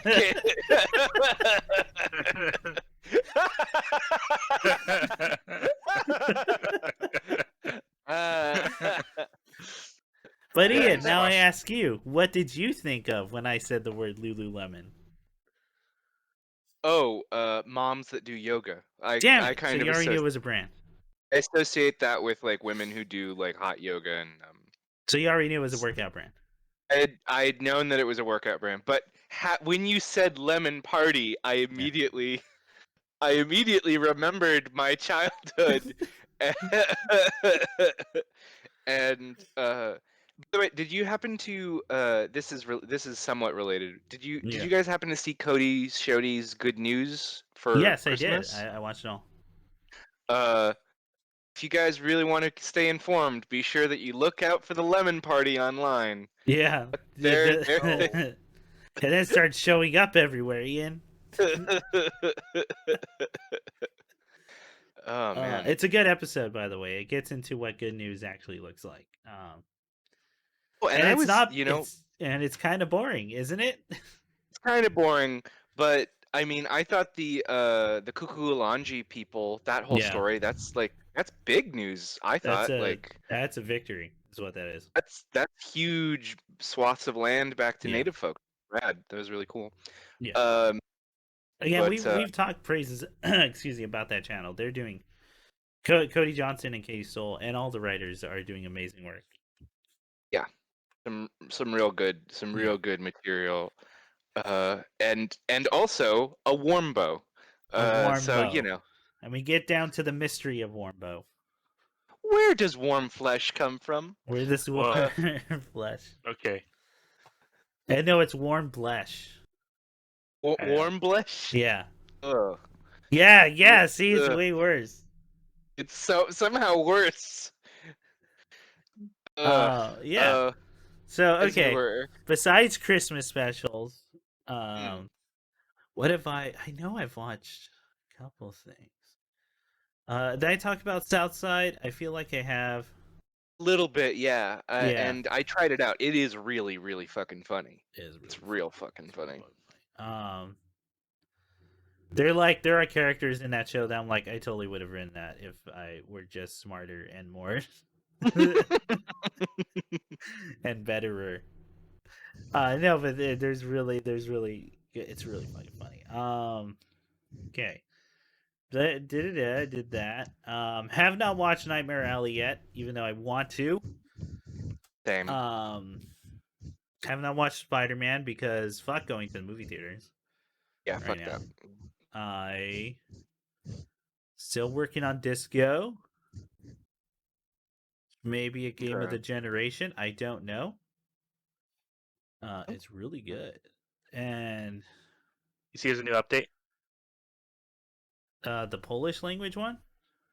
No, there's one more. There's another one. Oh shit, no. What's it? Well, You have to play to find out. Okay, Shit. well. Okay. It also had just one of the saddest scenes I've seen in anything in a while, Okay. in just any media, and how you get it is pretty great. Like, it's weird. The sad scene is your reward,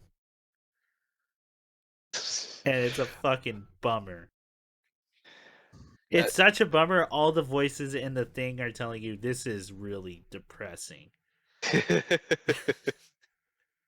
You need to back out. Like, This go ahead. this is really gonna make you think about what a reward is. Yeah. Is this yeah. What? God, I'm going blank on like shit I watch, even though I know. I started Craig of the Creek. Oh, cool. Enjoying it so far. Don't have much to say. All I have to say is I think the parents are way too lenient. But there's a little inference I get from that on how to do parents in cartoons, right? Mhm. Because they want to show Craig comes from a loving family. And I think there's a couple things going on there, right? Like, you don't want to do the stereotype of, just angry black parents Mom and or dad. like POC Right. parents, right? Right. But at the same time, I also think, okay, kids are a lot of times parents watch these cartoons with their kids, Mhm. so it's both a lesson, I think, and not only showing, giving good ideas to kids and how they should handle situations, Mhm. but to the parents as well, Okay. and not to just like, hey, a problem like this that kind of happens out of nowhere is actually probably part of a bigger problem. Yes. That's actually something you should be focusing your energy on. Yeah. And so I Yes. get that. Having said that, I do not find it relatable in how nice the parents are and how I was raised and how a lot of my friends were raised and the What? stories Not me. we have for things that were not as bad as nearly burning down the house. Empathy? Can't relate. Cannot Sorry. relate. Can I get what you're going for. I applaud you. I think it's a very I think it's the right thing to do. I think it's not only the smart thing to do. Does not relate to how my child was. What? So then, then Craig gets thrown down a flight of stairs, and Chris is like, "Oh my god, that's me." Craig gets told that all of his fantasies are pointless and terrible. yeah. Every day. Credits. An A, you couldn't get an A plus. What? Have you? Help. Well, you're just gonna have to figure it out. I don't know. Why can't you be like your sister? Like, Uh, it's so far it's a really funny show. I actually, I'm a sucker for that kind of stuff, where the kids like play pretend and they have like fully realized like things, and they're just working with what they got. uh, let me just say two small things that I really like. Yeah. One is, did you watch the Halloween episode of Craig and No, Creek yet? I'm only like 13 episodes in, I think.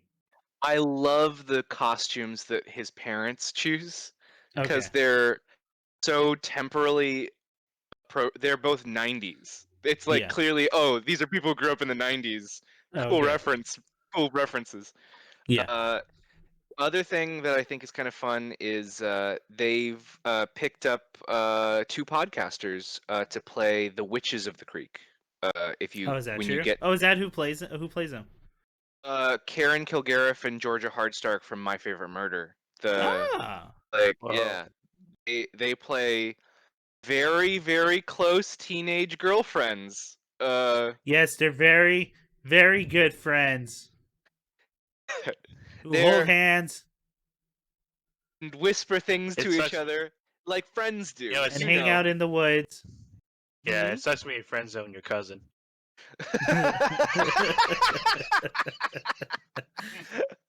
uh, Very close friends. Let's see a show brave enough to tackle that storyline. Yeah.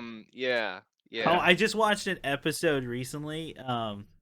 from Craig, where they go and they see that garage band Oh, that's playing, and they're helping out with that show.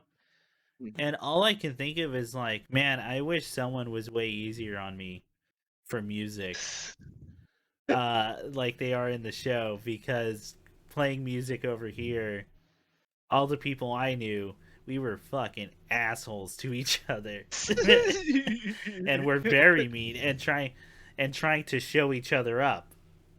Yeah, Right. a lot of Like egos. a lot of egos, a lot of like, oh, it's gonna be shredding or nothing. Like you, The more notes I play, the better it is. the betterer. That's right. Yeah, Louder it is, the better it is. that's right.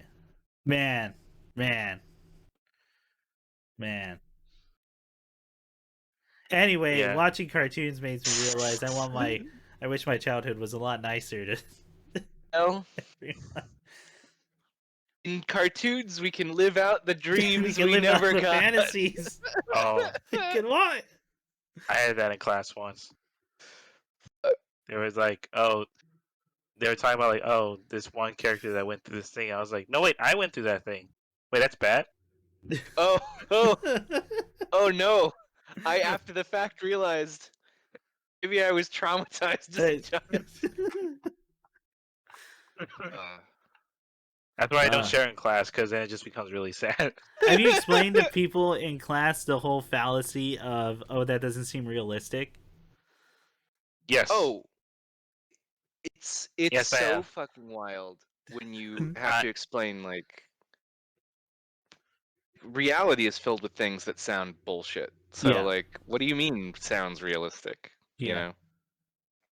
Yeah, well, Like if I told remember, you this, but then told you this really happened, and I'm doing this one for one, you would believe me, because you know real life is fucked up and wild, and shit just happens, and like, yeah, and you can Was never this come up with it in your wildest imaginations. so there's this guy, right? And he's Yeah. a criminal. He's like a white collar criminal, and Yeah. his name is Madoff. And Madoff. he gets away with it at the end. Nobody's gonna believe that fucking story. Bullshit. uh, uh, There was a guy, and he was picked up a hitchhiker, and he told the hitchhiker, "I'm the reincarnation of Jesus Christ," and then ran into someone and pinned them between a truck. Got out, tried to fight him, but luckily the hitchhiker had a hatchet and came out and whacked the dude over the head with it. the hitchhiker was a hatchet fucking murderer. Turns out. And the hitchhiker had to stop people from helping the person who was pinned, because if they move the car, that means they would just die, because that is the worst thing you can do if someone's pinned like that, and only the hitchhiker knew this. Luckily, he ended up on Jimmy Kimmel and got a lot of money that he gave away, but also got a surfboard. Anyway, later on, he was accused of being a murderer. Turns out he was probably framed and is now released and doing fine. Oh, he was Oh, that's good. I'm glad he's Oh, actually. nice. Possibly. That's good. That is Didn't most hear that. likely what happened. We don't know for sure. Okay. He is allegedly happy. The Anyway. story could change. And isn't that wild? He was aroused allegedly, Your Officer. Yeah. To everyone at home, that is 100% a true story. Oh, yeah, that you I can go remember look that. up. I remember that story. That guy, like, his name was like Kyle or something, Yeah, and it he was something sounded like like a surfer bro. Sounds like a surfer dude. Yeah. And he's like, "I'm Jesus Christ," and I was like, "What?" I was like, no Was- way. And Whoa, I no couldn't way. hear you. Power Oh my wave. God. Anyway. And then we hit it like, Yeah. "Wah!" Oh, and then yeah, that's the part. You'd only hear this as the audience through an interview. yes, You are Yeah. not there. You are- Oh, it was funny because I remember one of my classes was like that, where Yeah. someone's like, "Yeah, I'm writing this thing, and I'm worried the dialogue might be too unrealistic." Oh. And then And you I was go, like, have you ever listened to a person talk? yeah. And his second question was, would it be interesting if it was just two people talking for an hour? And I Yeah. was like, If you're a good that's enough writer. Yeah. If you're good enough, you can interview yourself as a monkey, Yeah. like David Lynch. I mean, Oh. and just on a writing thing, Ernest Hemingway and Raymond Carver made like that's their livelihood. Like, Yeah. Bread and butter. yeah. No, anytime someone says something like that, is one not just like just hasn't watched enough media, two just hasn't experienced a lot of life things. Like Oh, definitely. is not in touch as Probably. they think they are.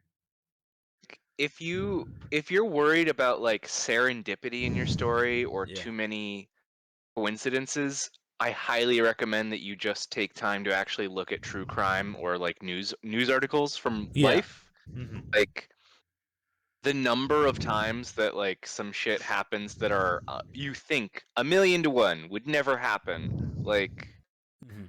um a particularly upsetting version of it that I keep bringing up is the brothers separated at birth who found each other on a dating app and then found out afterwards when they introduced each other to their families and like, oh, he looks a lot like my ex-husband. They were like, oh no, oh no, oh no, oh no, no. Yes. Yes. Um, but yeah, It's a fun holiday.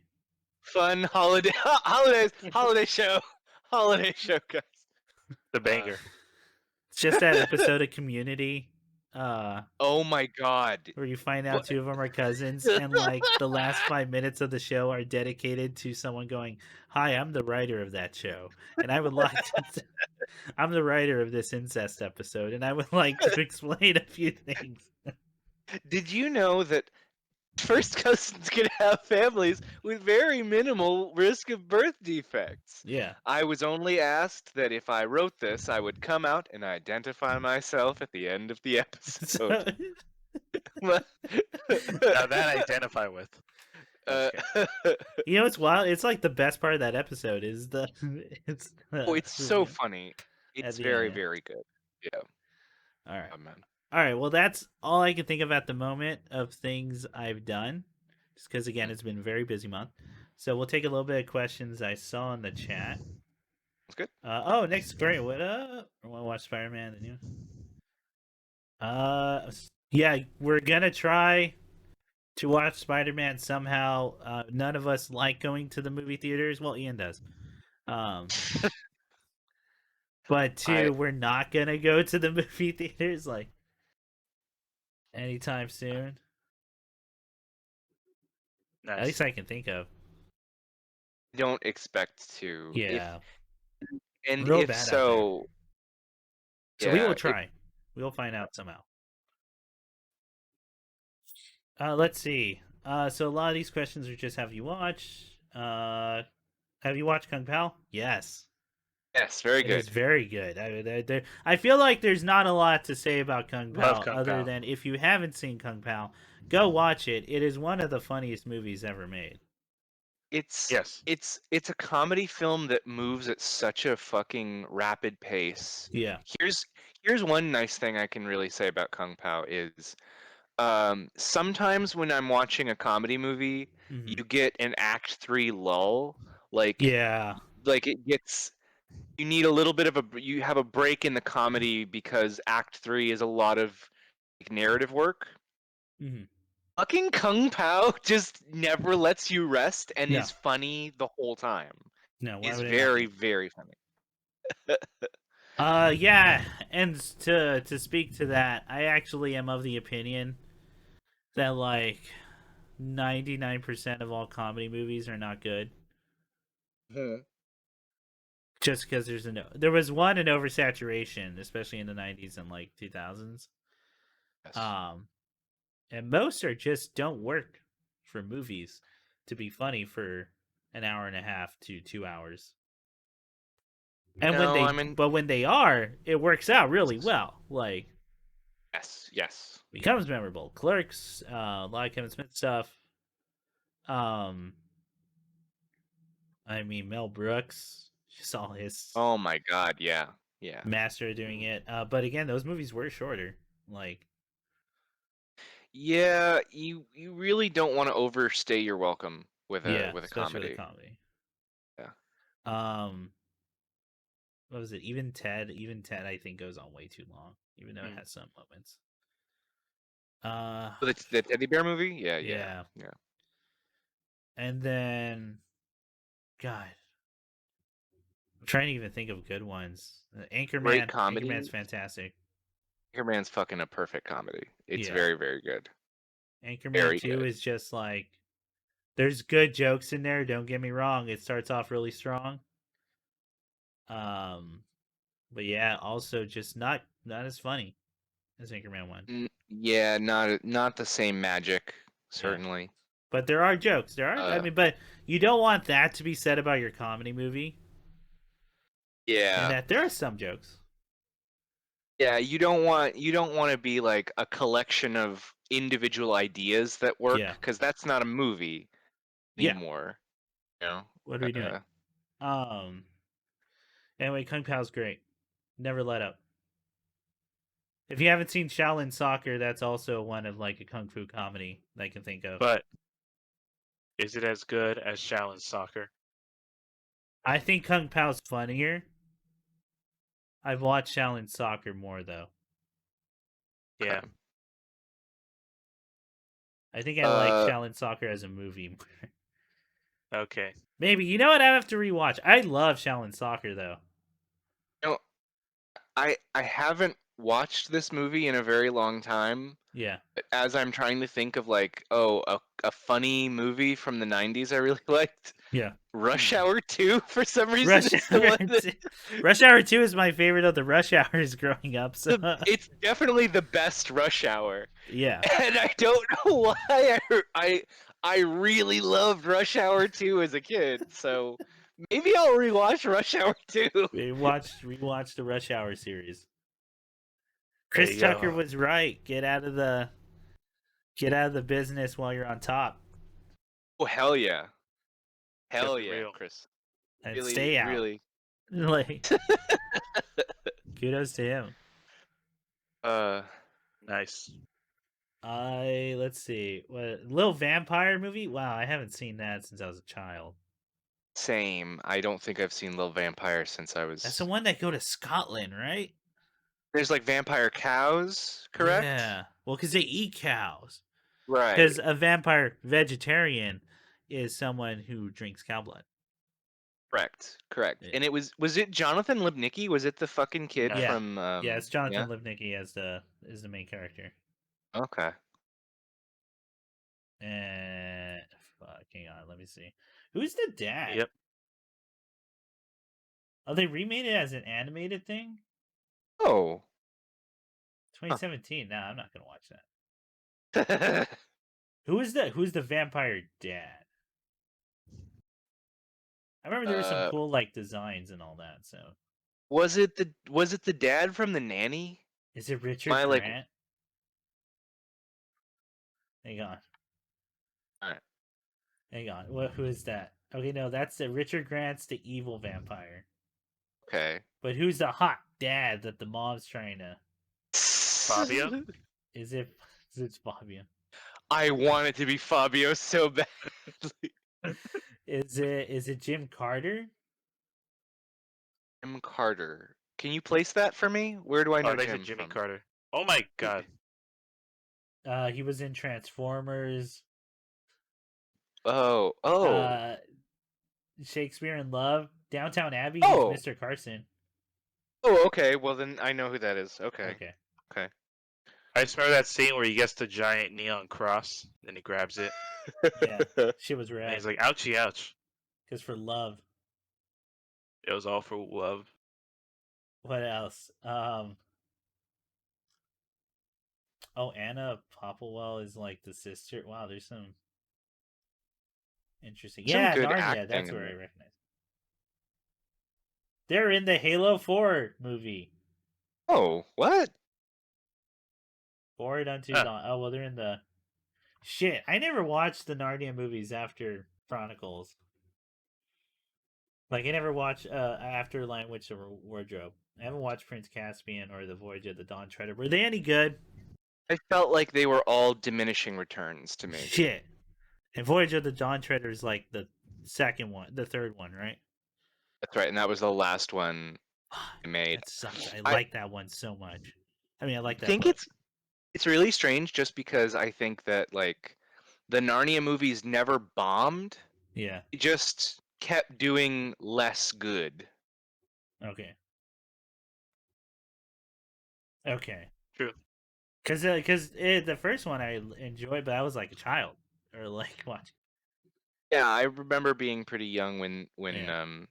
it was That what 2003, yeah. 2004, something like that. That dude has an interview, the director, Yeah. um, where he went like, I imagine this giant fight scene in my head, this war, and then you get to the book and it's like, and it was so bad, I'm not gonna tell you about it, and and he was so bummed out, so he purposely made it an integral, like the climax of the movie, so he could fulfill his childhood fantasy of having a giant war. Nice. Which I'm like, I you know mean, what? If you have that power, go for it. Why not? Why yeah. not? I honestly think it would have been very funny if he had directed it in the same way, and it would have just been a close-up shot of like Edmund and Lucy going like, "Oh, it's awfully terrible. Oh, look at that fighting. Oh no." Uh, Okay, what's the next one? Mockumentary shows like The Office, Trailer Park Boys, Parks. Save for Park Boys. I mean, we all watched those Parks and Office as they came out. All the parks. yeah, we Yeah, watched all the that's parks our and age. such. That was our generation. Yeah, that was the Yeah, sitcom when we grew up. Um, mockumentaries where's the thing. well, how about this, guys? What's the last mockumentary like film that you guys watched? Oh, I watched that '90s thing. I forgot to talk about that on Netflix. Yeah, that's how alright it Smash was. Saturday morning something. Have you watched this? I don't think so. What's It's on this? Netflix. Okay. I have some apparently controversial opinions Really? about that show as I was reading up on it. Let me see. Saturday Morning All Star Hits. That's a mockumentary about a 90s like kids block, like kids TV Huh. show block or cartoon block that would air on like Saturday mornings, and Hmm. it's surrounding the two actors in the live action bits. You Okay. know, you know, if you would watch something on Saturday morning cartoons, they would have like, and we're going to see real kids go to a zoo or something. Yes. You know, Yes. Yes. that type of thing, and they had to be, you know, radical and like you talk like the kids talk and all that. Like, Hmm. yes, Hmm. and I'll spoil it a little, I guess. It's about how they're both brothers, and how one of them's becoming more famous, Oh, okay. and then something happens that adds like an air of mystery. Hmm. But I'm gonna spoil some stuff because I need to talk about that show. Like, Oh, please, yeah. so if you care, I promise you, it's not as good as you think it is. The solution to the mystery. So a lot of this, they're apparently SNL actors. Um, Oh, okay. it is uh, like that style, and the cartoons look really good. I will say that they do capture what 90s cartoon would look like. Okay. Those cartoons that happen each episode take up way too much of each episode, I think. Okay. And they go Okay. on way too long and aren't as funny as I think they are. Okay. Okay. Um they a lot of the times fall flat. While there's some good jokes in there, I think a lot of them do fall into, hey, remember 90s cartoons, right? And Okay. that's just grinding, especially for something that's like 8 episodes of that. Mm. Um, one thing, although I did think it's funny that some of those cartoons tackle like really heavy shit for a Yeah. cartoon, like Mm. what like moving on from like there's a dinosaur that moves on to college Mm. and just is no longer the magical dinosaur in uh their hometown, which is Sure. a lot of these, a lot of like SNL skits are funnier concepts than they are in practice. Mm. Which is really mean. But I feel like it's just so I didn't like it from like episode 2.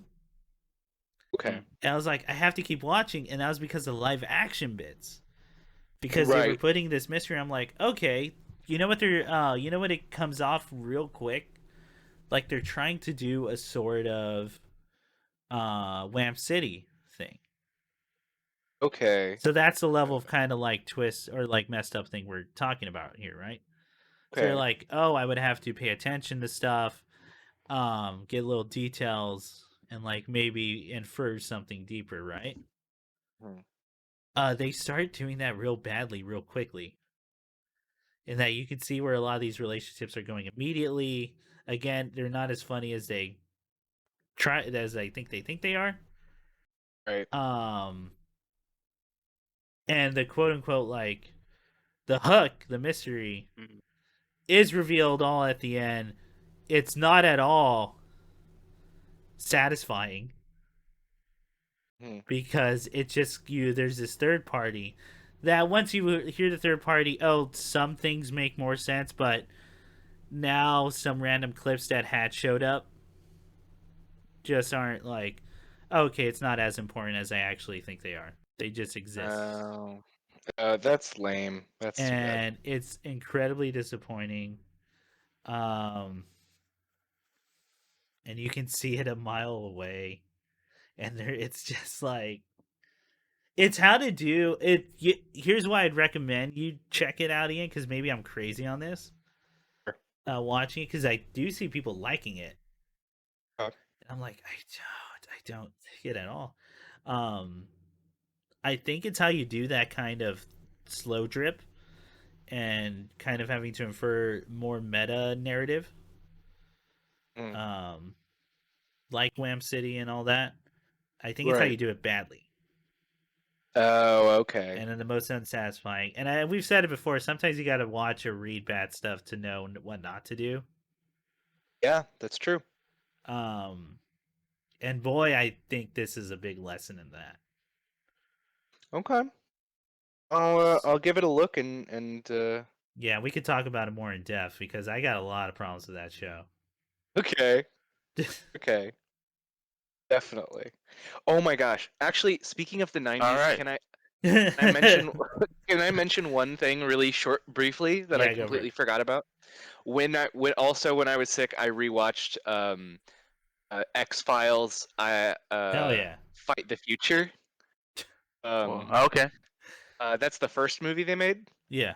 That's 96, I believe. Yes. Do you guys remember the inciting incident of that film, by the way? No. Okay, so I'm gonna tell you this, and I'll tell you I was fucking like gobsmacked when I was watching this movie. The movie opens with Mulder and Scully doing field training in the FBI field office in Dallas, Texas, Okay. on the day in 1995 where the FBI building was bombed. And the When did this real movie come out? bombing, it's about space aliens and booga boogas. It's Whoa. when did this movie come out? Hang on. year later. It came out a year after the bombing. Huh. Whoa. Uh, and That's like, and awesome. yeah, That's like Huh. yeah. that's amazing. I did not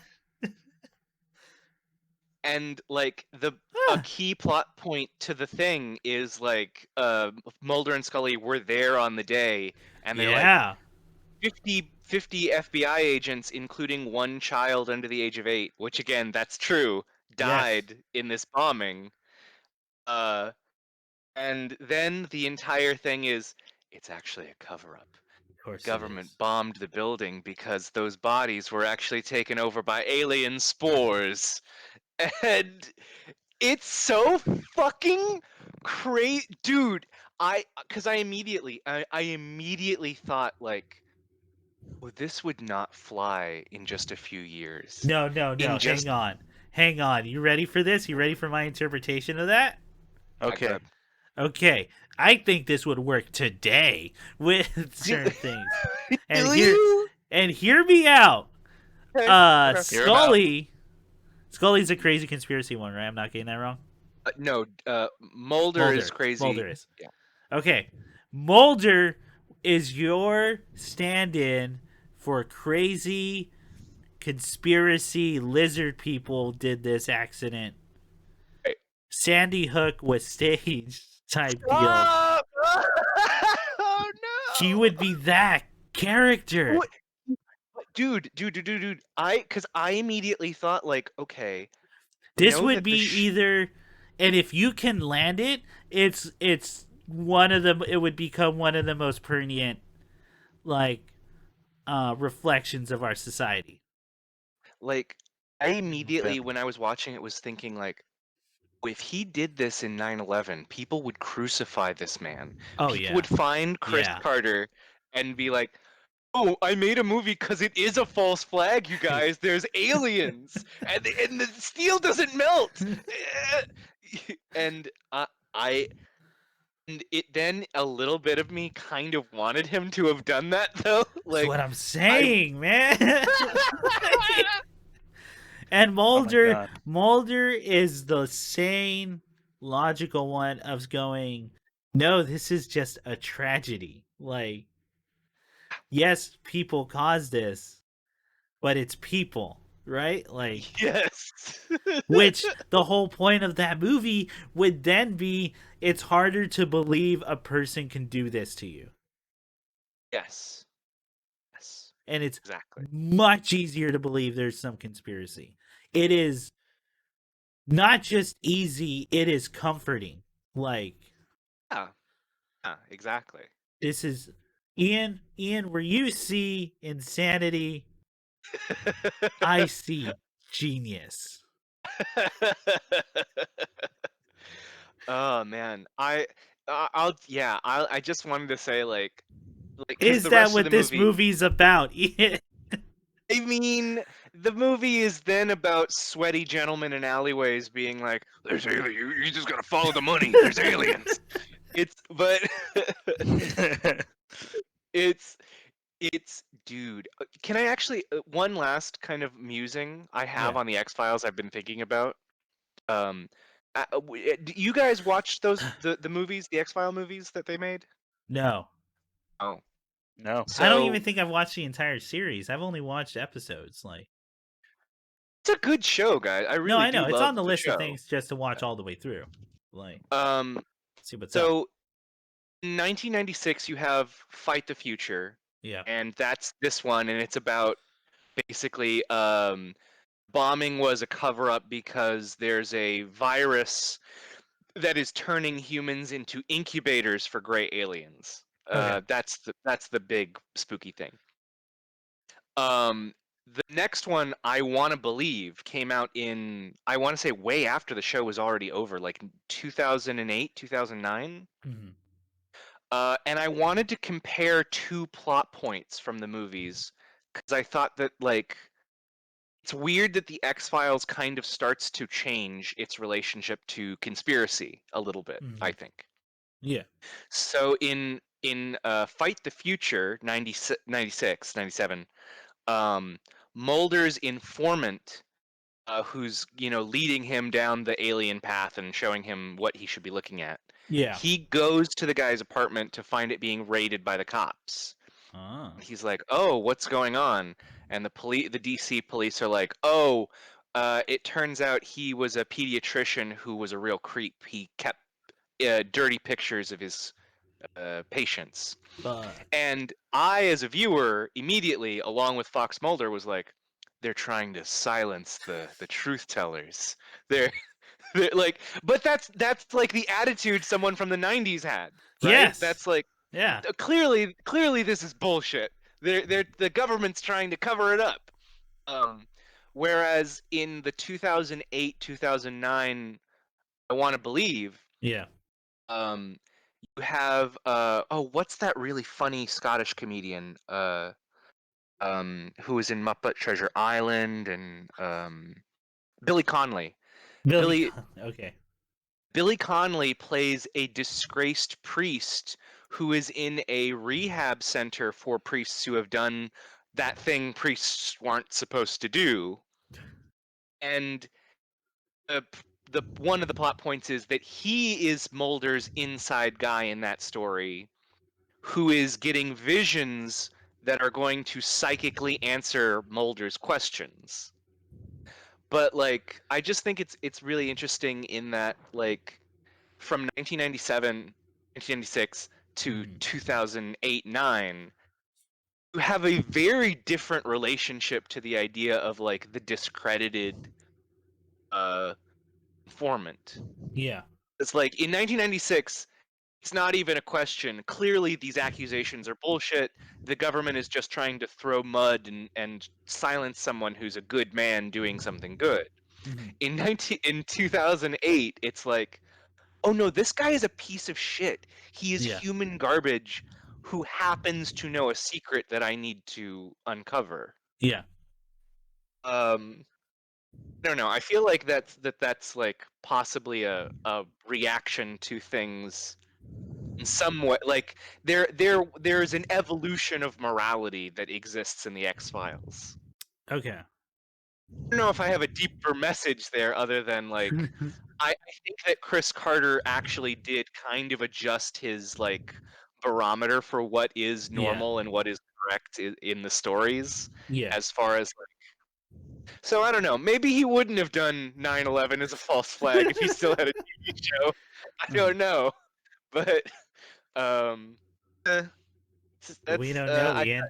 Out there in space, there are great wonders, and there's so many stars that we're not aware of.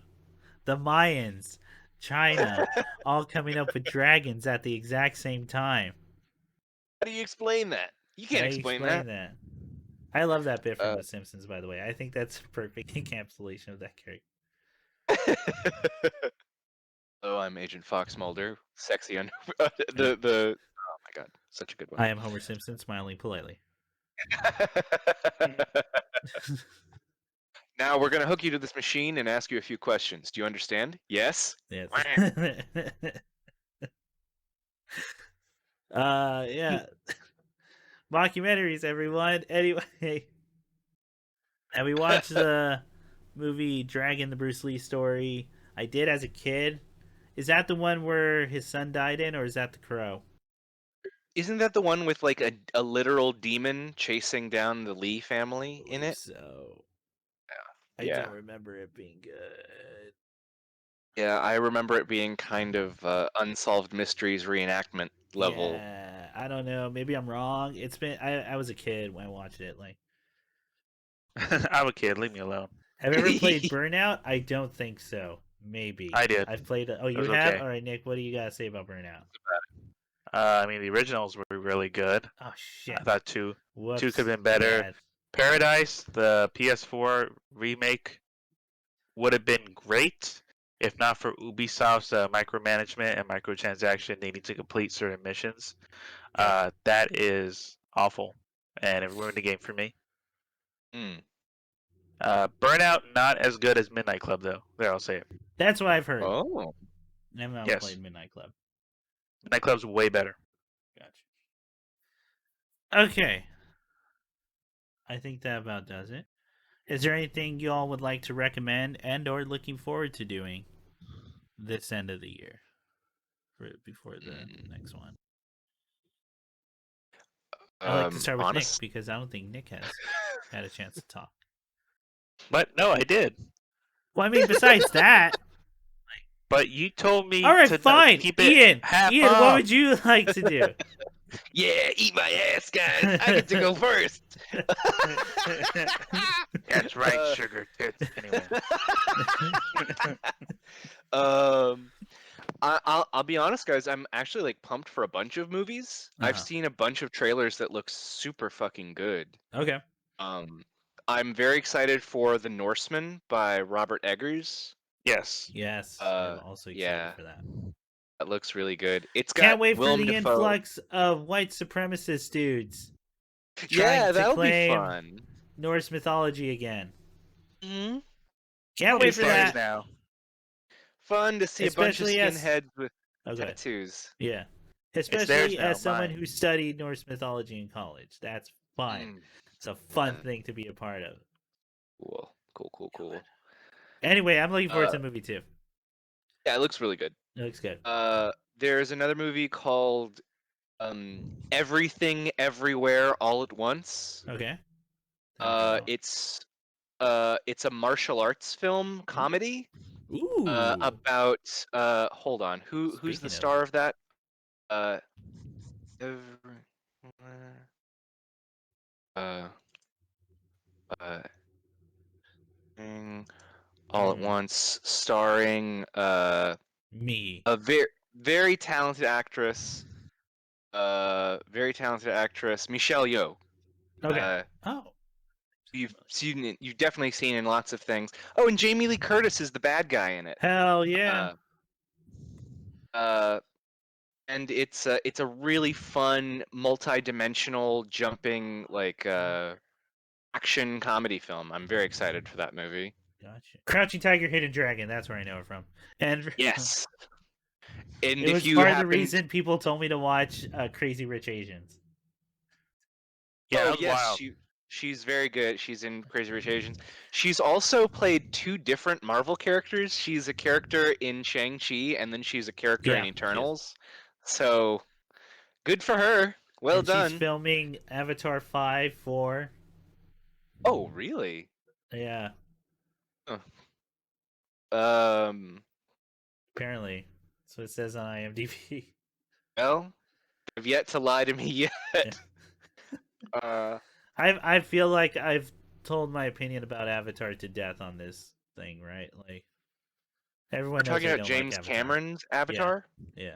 Oh yeah, that's overblown and Everyone knows I bullshit. don't like it, right? All right, cool. Well, you guys, if you really want to see that, why not just watch Dances with Wolves? It's the same fucking thing, but We've had. I can feel it, right? I can feel the conversation points coming back. Oh boy. We'll make it 2017 all over again. Yeah. Oh my god. Okay. Um. Yeah, guys. I don't know what the movie is gonna be, but there's also going to be another film from the director of Midsommar. He's got another I've heard film about coming in that. 2022. Yeah. And whatever the hell it's gonna be, I'm gonna watch it. I'm very excited for that coming up. It's the Bible again. Is the Bible. Oh hell yeah! Let's hit another Bibli. It's A lot of another Bibles out here. Anything you would like to recommend for this Um, holidays for people who have a chance to check out? Sure. Things to recommend this holiday season, guys. I'd recommend sit down and read the Chronicles of Narnia. They're great Christmas stories. They For really Ian. are. Again, Uh, Santa is a character in hmm that story. He's canon. He's canon. Brings kids weapons Hmm and is like, little girls should not fight. But if Ho, you ho, must, ho. here are some poisoned arrows. Yeah, here's some poison arrows. Here's a gun. Oh, Here's a gun, kid. Oh. Shoot him in the face. there's one God, and his name is Christ. Goodbye, children. Goodbye. I love how all our Santa impressions are not giant, big, jolly guy. German. Yes. Now, little girls should not go fighting, but you should always be strapped. Uh, Anyway, What about Chronicles of Narnia is great. what about you guys? What have you got looking forward to? What are you guys going to recommend for the holidays? Yeah, Nick. Uh, for the holidays, I would recommend Mm. the really good Mm. Christmas special Mm. for Broly's Christmas Team 4-Star. Oh, That jeez. still holds up to this day. Does Yes, it? Chris, Okay. it does. It's very funny. I look There's forward. Okay. there's nothing as fucking funny as describing a comedy as, oh, it's very funny. I laughed many Many laughs, much funny. times. I look forward to all the shows coming out in January and February Mhm. and new seasons. I think the one I'm looking forward to the most is being able to finally finish. Um, oh God, Chris, what was that show we were watching on Hulu Mm. with the mystery one? There Podcast. are murders in the building Murders in the Building, yeah. with Oh, Martin Oh, it's Freeman good. and Martin Short. you guys enjoying it? Yes. Though the the password we were borrowing has been reset. So gonna be a pause before we Yeah. watch. I'm enjoying it. It's very when Martin Short and Martin Freeman are on, it is very old school, like New York. That's the Vaudeville. only way I can say comedy. No, not Okay. quite vaudeville. Okay. Though there is a big emphasis on Broadway and like because Martin Short is right. I'm saying that's who it is. Is a failed uh Broadway director Mhm. and horribly failed. In fact, when you hear the story, you're like, how are you not in jail? Type thing. Okay. Young man. And they're all trying to start a murder mystery podcast based on a murder that happened in their building. Okay. Yeah. And it's actually pretty funny and it's pretty great. It's entertaining. Okay. It has one of my favorite just things are really silly things are happening in one of the worst days of my life. Right. Jokes I've seen in a bit. Okay. And Selena Gomez is actually doing a really good job too, like keeping Okay. up. She has to play someone very subdued and like hiding her feelings, type deal. Okay. Okay. So she's going subtle with it Yes, and subtle with it. compared to these actually really big actors, but who are both really good at doing subtlety. So, Okay. it's good. Everyone's It's actually a doing good it. show. Yeah. Look forward to that. Mm-hmm. I look forward to being able to finish Disco Elysium next time. So talk about that. Yeah, I'm gonna try to Okay. finish it by the end of the year. Yeah, it's one of my goals. And then I'll talk about One Shot when I get a chance because Okay. never really got a chance to finishing the game. So when I get to the end there. But yeah, Cool. Yeah, like I said, I'm gonna finish Disco Elysium before the year ends. As my goal. For recommendation, I would like to recommend a YouTube video. Last time I recommended Defunct Land's Fast Pass documentary. I still do, especially because I think the Bob Iger like left Disney or something. Hmm. And that video is very pertinent to why I believe. But Interesting. for this time, I would like to recommend Super Eye Patch Wolves. 1 hour and 20 minutes. Well, 1 hour and 19 and a half, but minute video called "What the Internet Did to Garfield." God. Yeah. Yeah. Yeah. That video is amazing. It features artists yes. I found out because of fucked up Garfield art, Hmm. and it's great. It really is. He talks about Lasagna Cat. Doesn't do a deep dive. like on just Lasagna Cat, like Nightmine did. But I still hold up Lasagna Cat's one of the best things to ever happen on YouTube. So, Okay. I mean, Uh, I think Yeah. but Mhm. yeah, super. What the internet did to Garfield, highly recommend. Very much so. So what I'm looking forward to, doing more Christmas specials and not hating the holidays. I would like to do that.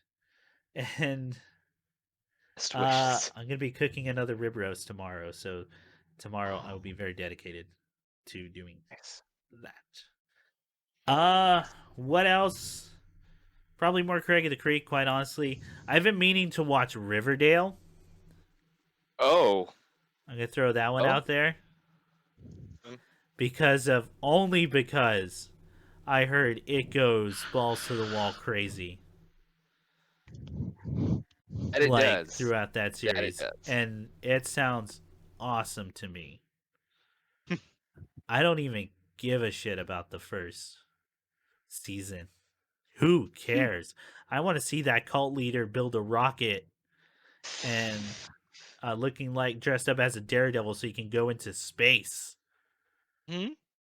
I think they're also at like the 15th serial killer too in the series, Nice. That from what I've heard. sounds about right. I need to do that. Oh, I saw that where all that cult in the school where they're all dressed up as Asuka, or not Asuka, as Ray from Mm. Eva. Hmm?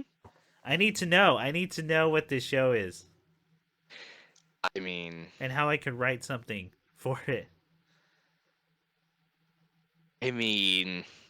I'm excited. When you watch it, we'll Yeah. talk about it. We'll talk All right. about it. I will say this: after hearing all this, and my sister watched that show as it came out, and then immediately stopped because it was getting crazy. And then I told her I'm gonna watch this show because it is crazy.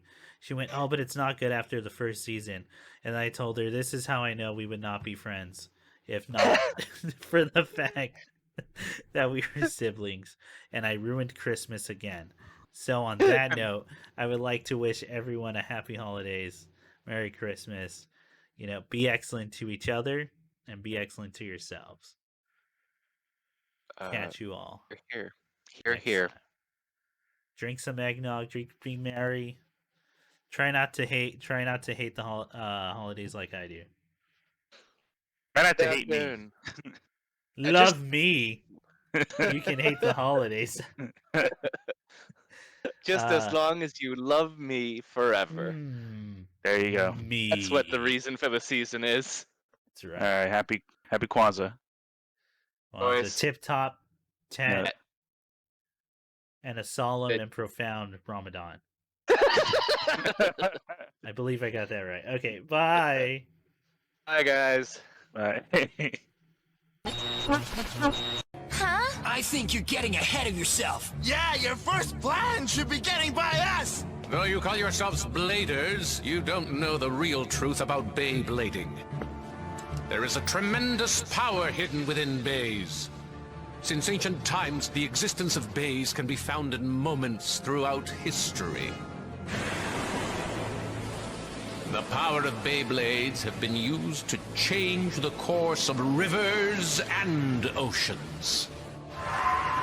They have been used to defeat many armies and create huge empires. You wouldn't be so tough without that helmet, little brother. You're on, Proto Man. Plasma power!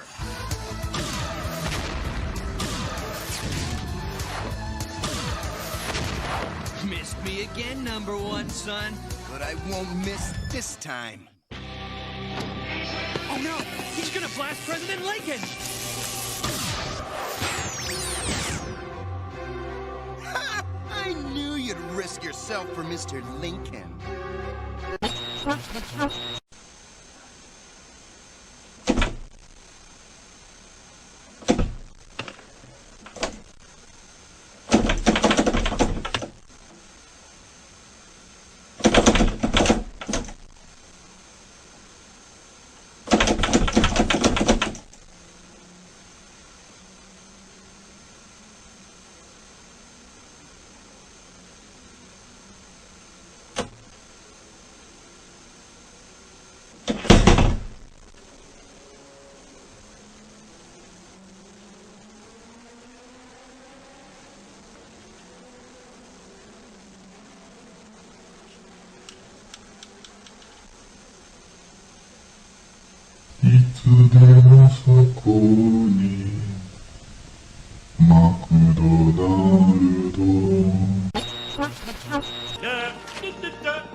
Simpson scandal update. Homer sleeps nude in an oxygen tent, which he believes gives him sexual powers. Hey, that's a half-truth.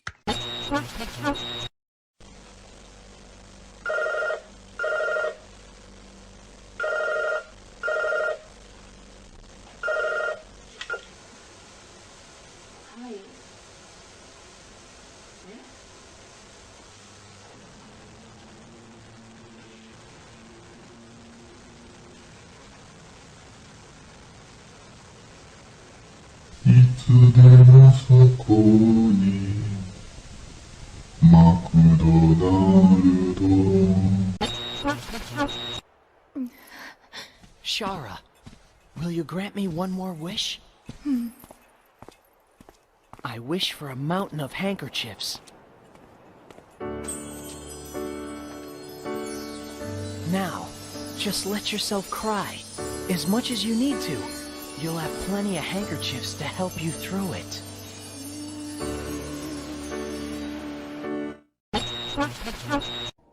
Well, sir, treason season started early this year as a nuclear sub was hijacked by local man Homer Simpson. Oh my God! I told him that photo would come back to haunt him. Could Homer Simpson be a communist? His father spoke out on his behalf. My Homer is not a communist. He may be a liar, a pig, an idiot, a communist, but he is not a porn star. Hero call! This trap card lets me pick a monster and put him on the top of my deck. And I choose this. Elemental Hero, Neos. Not so fast. Thanks to my state select spell, he won't be there for long. Because now I get to shuffle your deck. So how do you like this? Bada bing! I'll shuffle these boys real good.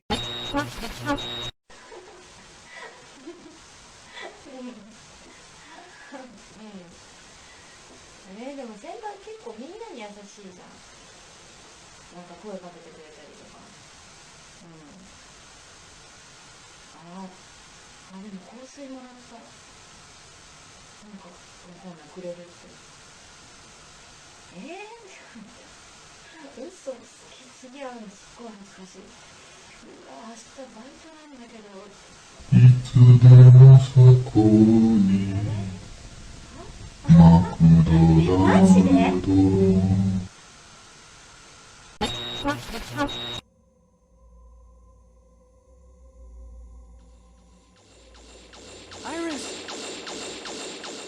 Iris! Sarah. Hang in there, Iris. Please, stay away from Replifos. Let's live together. In a world where only Reploids exist. Iris, there's no world just for Reploid. It's only a fantasy. Yes, I know, but I wanted to believe it. I wanted to live in a world where only Reploids exist with you. Iris!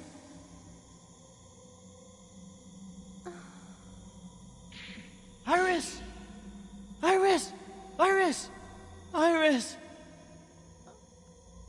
Iris! Iris! Ah! No, this isn't happening! There's no reason for me to go on. What? What am I fighting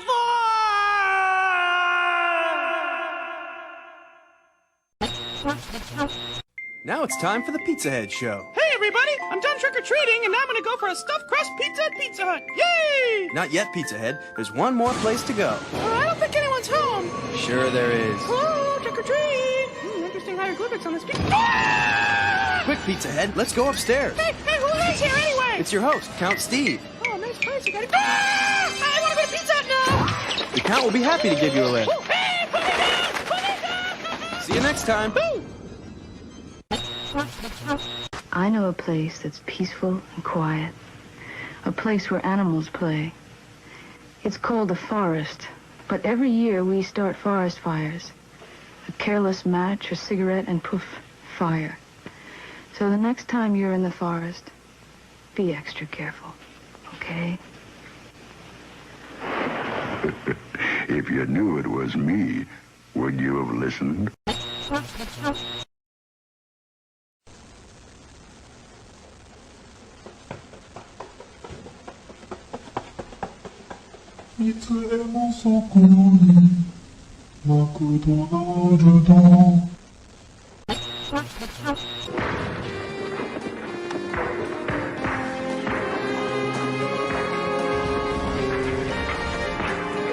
Will you hold it down out there? You guys are always fighting!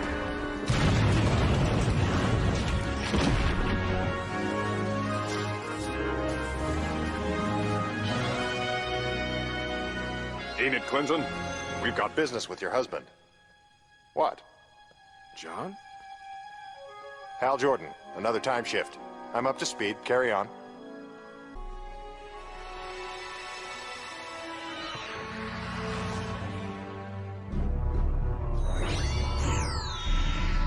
No booby traps. At least none that my ring can detect. Make up your mind, would you? 뭐야?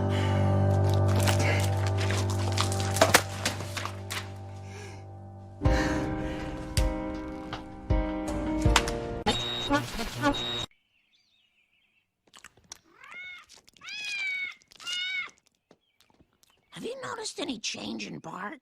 New glasses? No, he looks like something might be disturbing him. Probably misses his old glasses. I guess we could get more involved in Bart's activities, but then I'd be afraid of smothering him. Yeah, and then we'd get the chair. That's not what I meant. It was, Marge, admit it. What's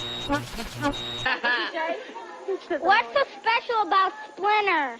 Yo, dude, it's like Splinter's our dad, you know? I mean, what's so special about your dad?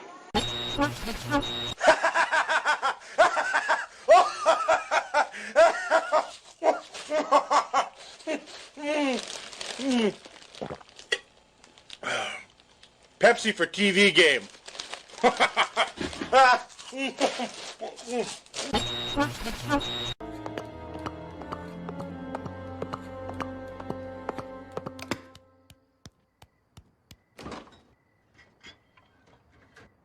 Mmm, 64 slices of American cheese. 64. 63. 2. 1. Have you been up all night eating cheese? I think I'm blind. What? Good day to you.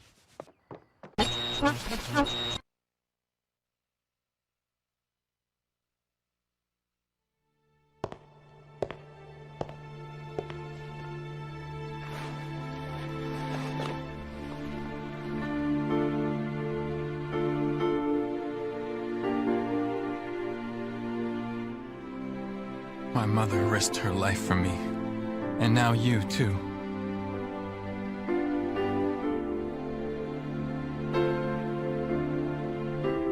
I should have saved you.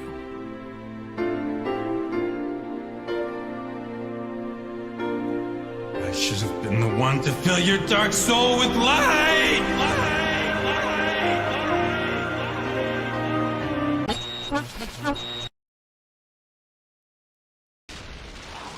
am invincible! Get back here, Shocker! Shocker! You can't escape me! I'll chase you to the ends of the earth!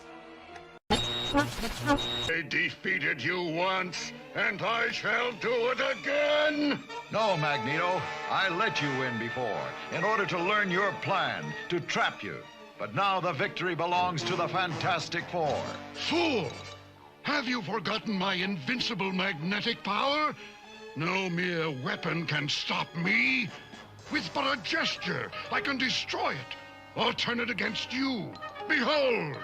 I'll make it leap from your hand, and make you its target. Now! Not this time, Magneto. This time I'm fighting for real. It's Impossible! It cannot be!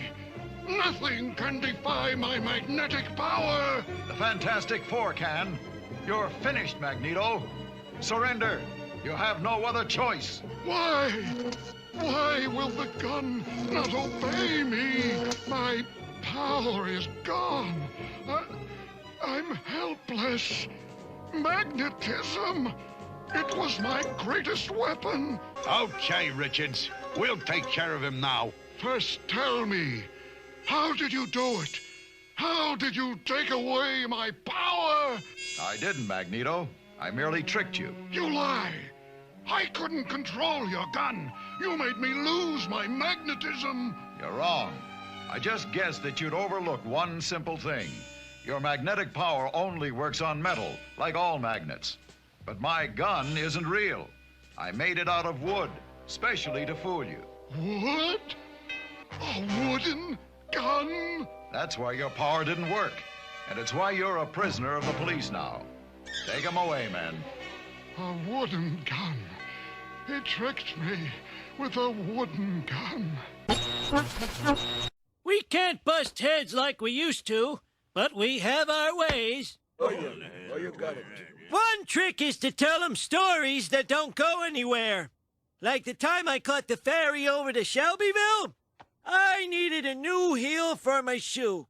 So I decided to go to Morganville, which is what they call Shelbyville in those days. So I tied an onion to my belt, which was the style at the time. Now, to take the ferry cost a nickel, and in those days, nickels had pictures of bumblebees on them. Give me 5 B's for a quarter, you'd say. Now, where were we? Oh, yeah. The important thing was that I had an onion on my belt, which was the style at the time. They didn't have white onions because of the war. The only thing you could get was those big yellow ones.